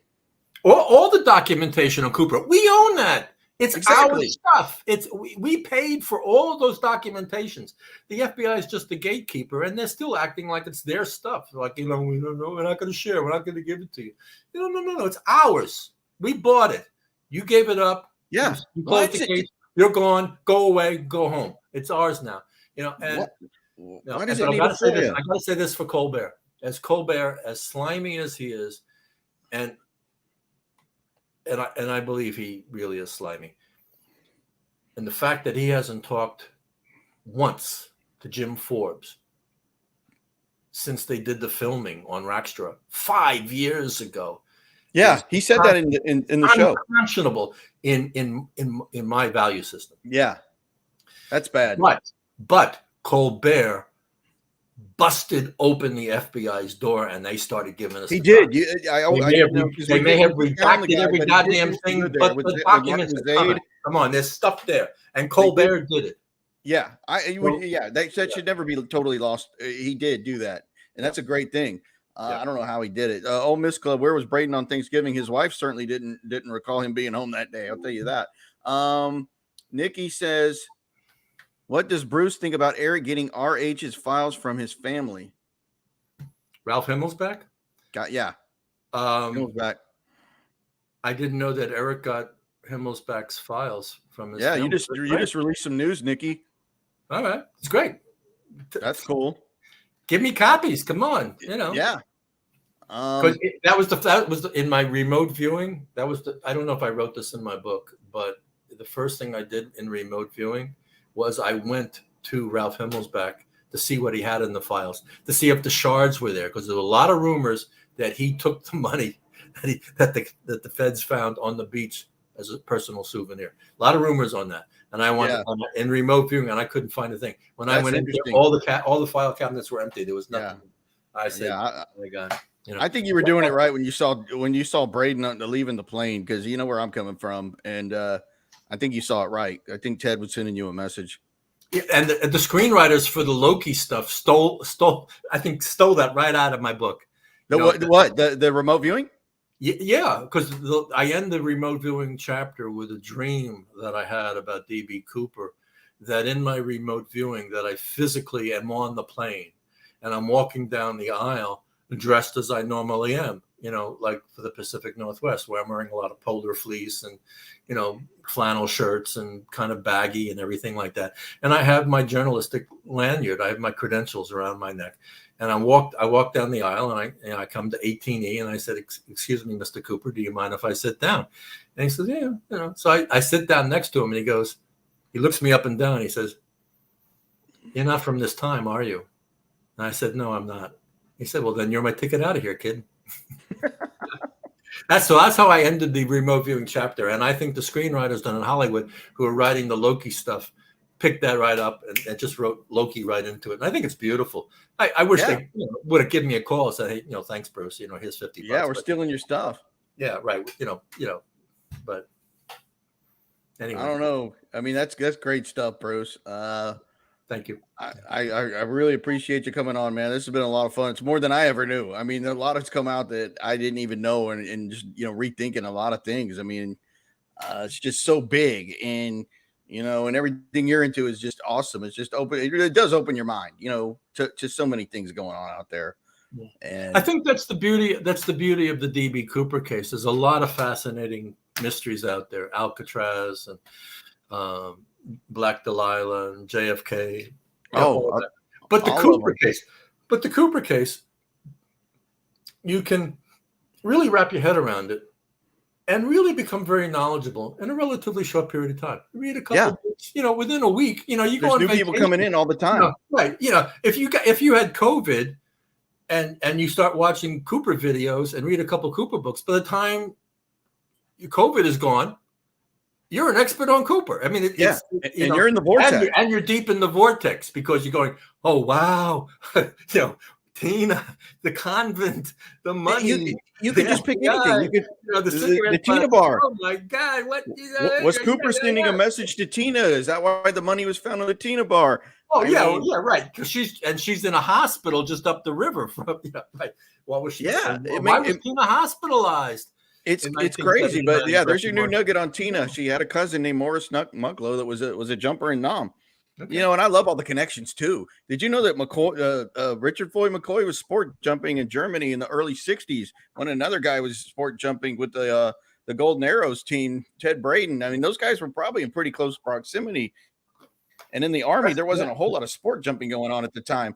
And McCoy was sport jumping in Germany in the '60s, which is interesting. Maybe those two guys crossed paths. I don't know, but I love all that stuff. Wait. McCoy sport jumping in the '60s? Yes. In Germany. He joined the Army right out of high school. He was 19. All right, so he's because it's 62. He was 19 years old. The timeline's a little iffy. I never heard that. It's I dug that up. Yeah, it's interesting because I know you like connections like that. McCoy was. I have the name of the town that he was in, and I looked it up. It was like 3 hours away from where I know that the Golden Arrows were out of in Germany at the time. But yeah, it's interesting because he was sport jumping in Germany before he went to Vietnam, of course. But I thought that was interesting. It was like 62. Not on. Ooh. Well, he was. When 62. So he was 28 during the Cooper heist. Yeah. Okay. In 71. You back out 71 from 10 years, you got 61. So he's 18. All right. Okay. And he's like 19. What you're saying? He was 19 in 1962. All right. So what you're saying? First, I never heard that before. Yeah, I'll send you the article. It doesn't have the year on it though. Two. But it gives the town. The second thing is, it's not what Russ Callum told me. Russ Callum told me that Cooper just started skydiving in the fall of 1971. That's what McCoy. Yeah, that's what Russ told me. But everything Russ has said has got. He was coming under scrutiny. I have the article. He was in a parachuting club in the military, in the Army in Germany before Vietnam. Okay. All right. Yeah, I dug that up. It was, I thought that's interesting because there was another guy doing that in the early '60s before he went to Vietnam too. So, and there wasn't a whole lot of guys doing that at the time. I mean, he wouldn't have been at the level of being a Golden Arrow. Those guys were the best. But I thought it was interesting that he was jumping, and it gives the name of the town in Germany where McCoy was. So, tell me about Ted. Where do things stand? Where do you stand with Ted right now? I'm Ted's number one with a bullet. I mean, I'm not one for tall tales, but I was working a guy that someone turned me on to a while back. I alluded to in my book. Somebody put me in touch with this guy who was a former Special Forces, not MACV-SOG, but former Special Forces from Vietnam. And I talked to him on the phone after a few emails, and he said, "I've heard of this guy, Ted Braden. Tell me more." And I told him a little about it, and I said, there's people like Billy Waugh and John Plaster, SOG legends, say they believe he's DB Cooper. And he's like, "Really?" I said, "Yeah." He goes, "I know John Plaster well. He's a good friend of mine." I said, "Really? You need to ask him about Ted B. Braden." He goes, "Oh, I will." He goes, "You know what? I'm going to call him right now after I get off the phone with you and ask him about Ted Braden." I said, "Great. Tell me what he says." Calls me back an hour later. And this is like when I was writing my book. Calls me back and he said, "Wow." He said, "I just talked to John." I said, "Great. What did he say?" He says he knows something about Ted Braden that's shocking, This is what he said. These are his words. He said, shocking. And I said, well, damn, what is it? He said, he won't tell me over the phone. This is a true story. I can back it up. He said, he won't tell me over the phone. I'm like, you're killing me. I said, what is it? He goes, he won't tell me over the phone. And he goes, I told John, this is crazy. This was during COVID. And this guy was, quarantining and everything. And John, and this guy lives in Houston, the guy that I'm talking to. I've never met him in person. I only talked to him on the phone, but I know who he is. He's fairly well known. And he says, well, John, and John said, look, I'll tell you what I know about Ted Braden, but I can't tell you over the phone. And he thought that was ridiculous. He goes, are you kidding? Like, you think people are listening or whatever? He goes, look, I'm telling you, I'll tell you when I see you in person. And he's like, we're during COVID. I don't know when I'll see you again. And so I kind of, lost it because I knew whatever this is, I'm not going to find out for a long time. And I said, if it has nothing to do with DB Cooper, I want to know what it is, because I'm a Braden guy. And it was about, book came out, and I alluded to this in the book. And I remember I talked to Nikki earlier in the day or whatever. And I just, it was after the 50th anniversary of Cooper. So I'm thinking about this guy again. I sent him an email. Hey, did you ever talk to John Plaster? Because COVID was dying down. My phone rings about 5 minutes after sending the email. He said, hey, how you doing? He said, I got your email. I said, yeah. Did you ever talk to John Plaster? He says, oh, look, this is what I can tell you. I talked to a Mac V Sog. I said, was it Plaster? He says, just Mac V Sog. That's all he would give me. Like, he's trying to put a level on it. He said, he was DB Cooper. And I said, wait. And I couldn't believe what he said. It was like he knew it. Like, this wasn't, I think he's the guy. I know he's the guy. And I couldn't believe what he was saying. So I actually said, you're telling me he wasn't DB Cooper? He said, no. He said he was DB Cooper. He knows he was DB Cooper. Not think, he knows. And I'm like, wow, really? And he said, Sog told me that. That's all I can tell you. And then he got off the phone. I mean, that's a true story. Like, this guy owes me nothing. I know who he is. He's very credible. Owed me nothing, paid him nothing. Why is he going to tell me that? Like, he said that the guy he knew, and he wouldn't give Plaster's name, but he was like, wink, wink. He said he knew, like, had the knowledge that it was. And this is what he wouldn't tell him over a phone line. And this is true. I don't make up bullshit stories, and this is a true story. And that's stunning. And it left a mark on me. Drew, you got to get the Army crew on this. You got to get Colonel Birch. Hank, if you're out there, get on. Colonel, you got to pay John Plaster a visit. Take him. Colonel, you can get Plaster. Go play golf. Go play, round the golf. Come on. And I did talk to Billy. Hank, you got some work to do. Al Tyre, come on, you guys. Al passed away, unfortunately, a few months ago. But and we got great things from Al, obviously. So when you gave me the number to Billy Wall, and I talked to Billy, of course, I started out with Braden stuff. And first I said, Billy, I'm a big fan. I'm in awe. This is a bucket list deal. And Billy was so great, so gracious. And I said something about, I'm going to ask you about Ted Braden. And he was like, oh, I got remind me again. And then once he got going, it was amazing, how his memory was. It was like he could remember lots of things. And I was talking about Braden, and I said something like, John Plaster pretty much alluded. I wasn't lying to Billy. I said that he knew that Ted Braden was Cooper, not thought that he knew it. And this is what Billy Waugh said. He goes, I know John Plaster well. He knows what he's talking about. That's a direct quote from Billy Waugh. So I said, Billy, was Ted Braden DB Cooper? And he's in typical Billy Waugh fashion. Well, I suppose he was. I'm like, oh, you're killing me.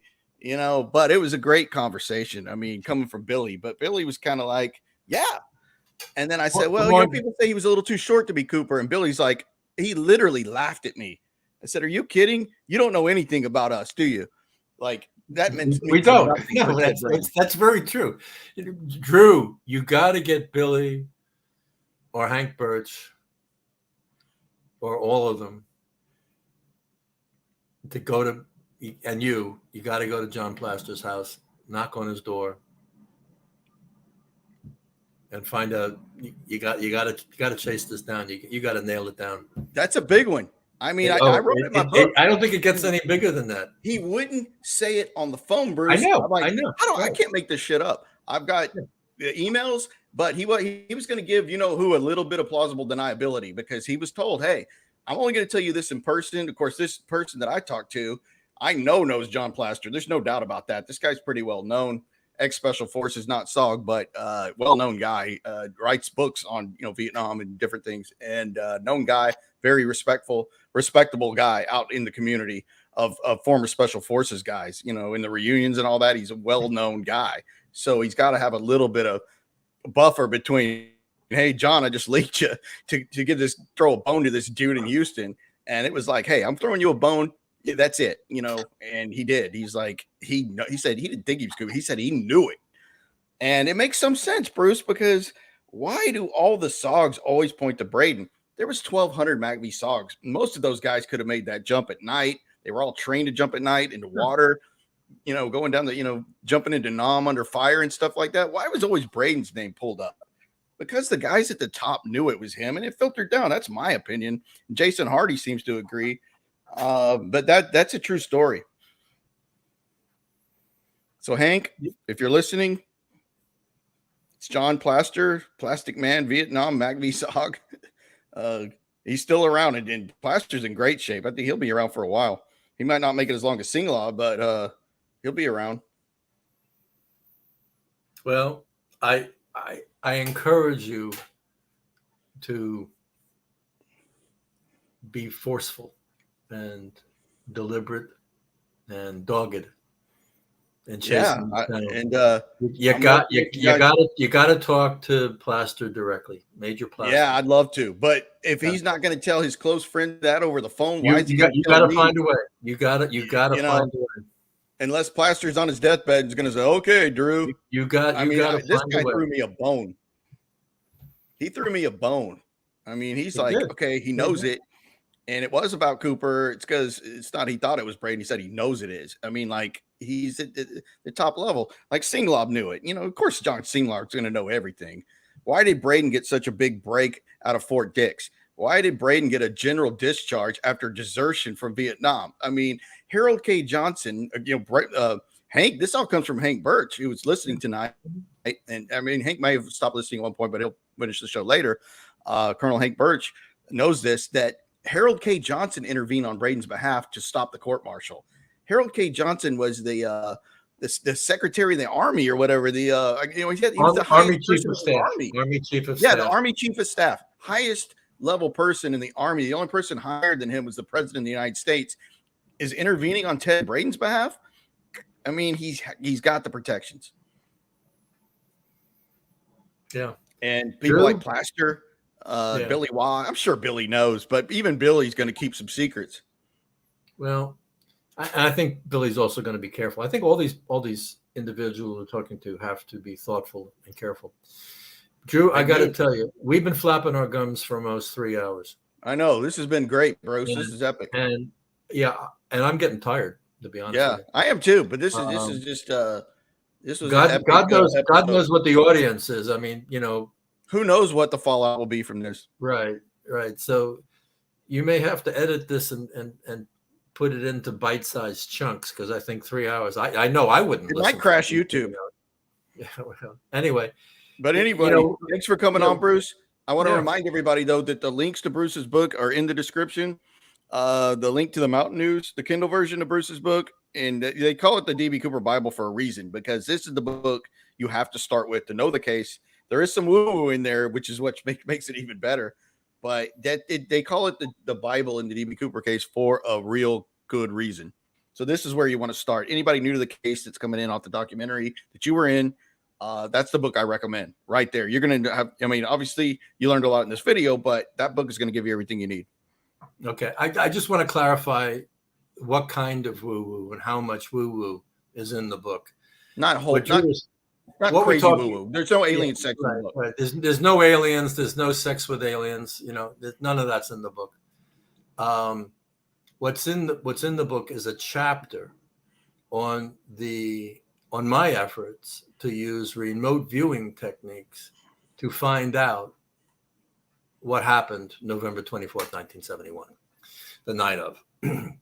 And remote viewing is a technique using meditation and mindfulness procedures to tap into, to be able to transcend time and space, to go to those realms where everything exists, all knowledge, all, like the mega library of history, so to speak. And it's controversial, but it's real. And I'm only a beginner. And so my writings reflect someone who dabbled and is making an honest effort, but it's modest in the extreme. Mm-hmm.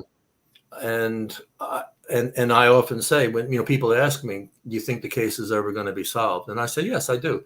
And I say that for a variety of reasons. One is the forensic sciences are getting better and better. Our ability for DNA testing and things like that. The fact that we have touched DNA. The fact that Tom K could contaminate a DNA sample that he's very careful and has great equipment, state-of-the-art kind of stuff, and yet he still screwed it up. How did that happen? That's how sensitive the DNA testing laboratories and technicians are these days. So that's not. And I want to get the envelope cover to letter number 6 because I think I know who wrote it. But hopefully the FBI doesn't destroy it, because if he licked that flap, maybe we can get DNA off of it. Okay. I also want to say that the techniques like the procedures of remote viewing, which have been fairly well established and in the public domain since the 1980s, when the CIA began developing these programs, most famously the Stargate program of the Army. And there's many of the agents who worked in the remote viewing programs have written their books on it, most prominently Joe McMoneagle and David somebody and things, but others have written the books. And so their capacities have been well established. And I think we will be able to continue to refine and amplify those techniques, because even guys like Joe McMoneagle and the Stargate people say, even on a good day, they were only 20% on. And the question is, what 20% is correct in your viewing, and what is the 80% that is not correct? And so there's a lot of work in this area to be done. And I think we're moving in that direction. And I think we're going to get more and more skilled, and people are going to get better and better at it. And we'll know more and more because of that. And I think there may be new avenues of investigation that will appear. Maybe as like Tina, she's going to open up.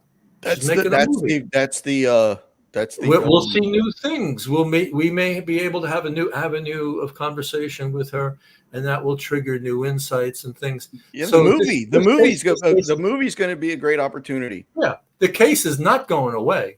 If anything, it's only getting bigger. Interest is bigger. Building. I thought it was dying down a little bit. No. We have lulls in the documentary, and Darren's work and your work and Nikki and Eric. It's blowing up again. Yeah, I think we'll solve it. And I think lots of other cases will be solved too. And I think more and more people want to solve these cases. The fact that there is a guy calling me to ask about Tina Mucklow, and his day job, that's fascinating, is to research cold cases and missing homicide victims. That's fascinating that he's digging into whatever she wrote. Exactly. She's from outside of Philadelphia. It's fascinating. Yeah. So I think there's growing interest and a growing capacity to explore these different avenues. And I think we'll get there. I think we'll learn who D.B. Cooper was. And of course, there always may be that deathbed confession that just hits the nail on the head. And he's got the 20s, he's got the parachute. It's right there. Boom, bada bing, bada boom. If the parachute, and we go. Of course. Why didn't I think of that?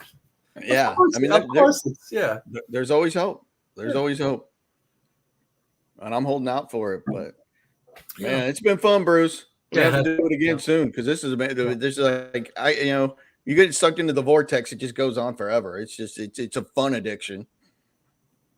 There's no end to the vortex. None at all.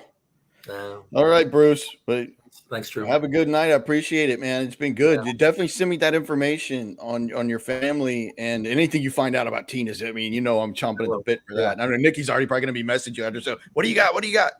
Nikki said miss the thing, man. Nikki, you are the glue that holds the vortex together. Just to let the audience know what we're talking about my cousin in Houston. My mother passed away recently, and in the outreach to family members, my father's side of the family, my closest relatives, and the cousins that I enjoyed hanging out with the most, are missing. And I think it's purposeful. I don't know if they're on the lam, or they just don't want to talk to any more human beings, or they don't want to talk to me, or whatever. But I traced one of my cousins. There are two cousins missing, and one of the cousins is named Jay, and he's in Houston. And Drew's going to help me find my cousin. So I love stuff like that. Has nothing to do with Eden Cooper. Genealogy and finding people. Right. So that's my deal. It's not Cooper at all. It's just family. Right. But it's more important. Yeah. So, definitely on it, Bruce. Yeah. Thanks, Drew. But thanks for coming on, and have a good night. And my condolences again on your mom. And let us know when you get back to Washington.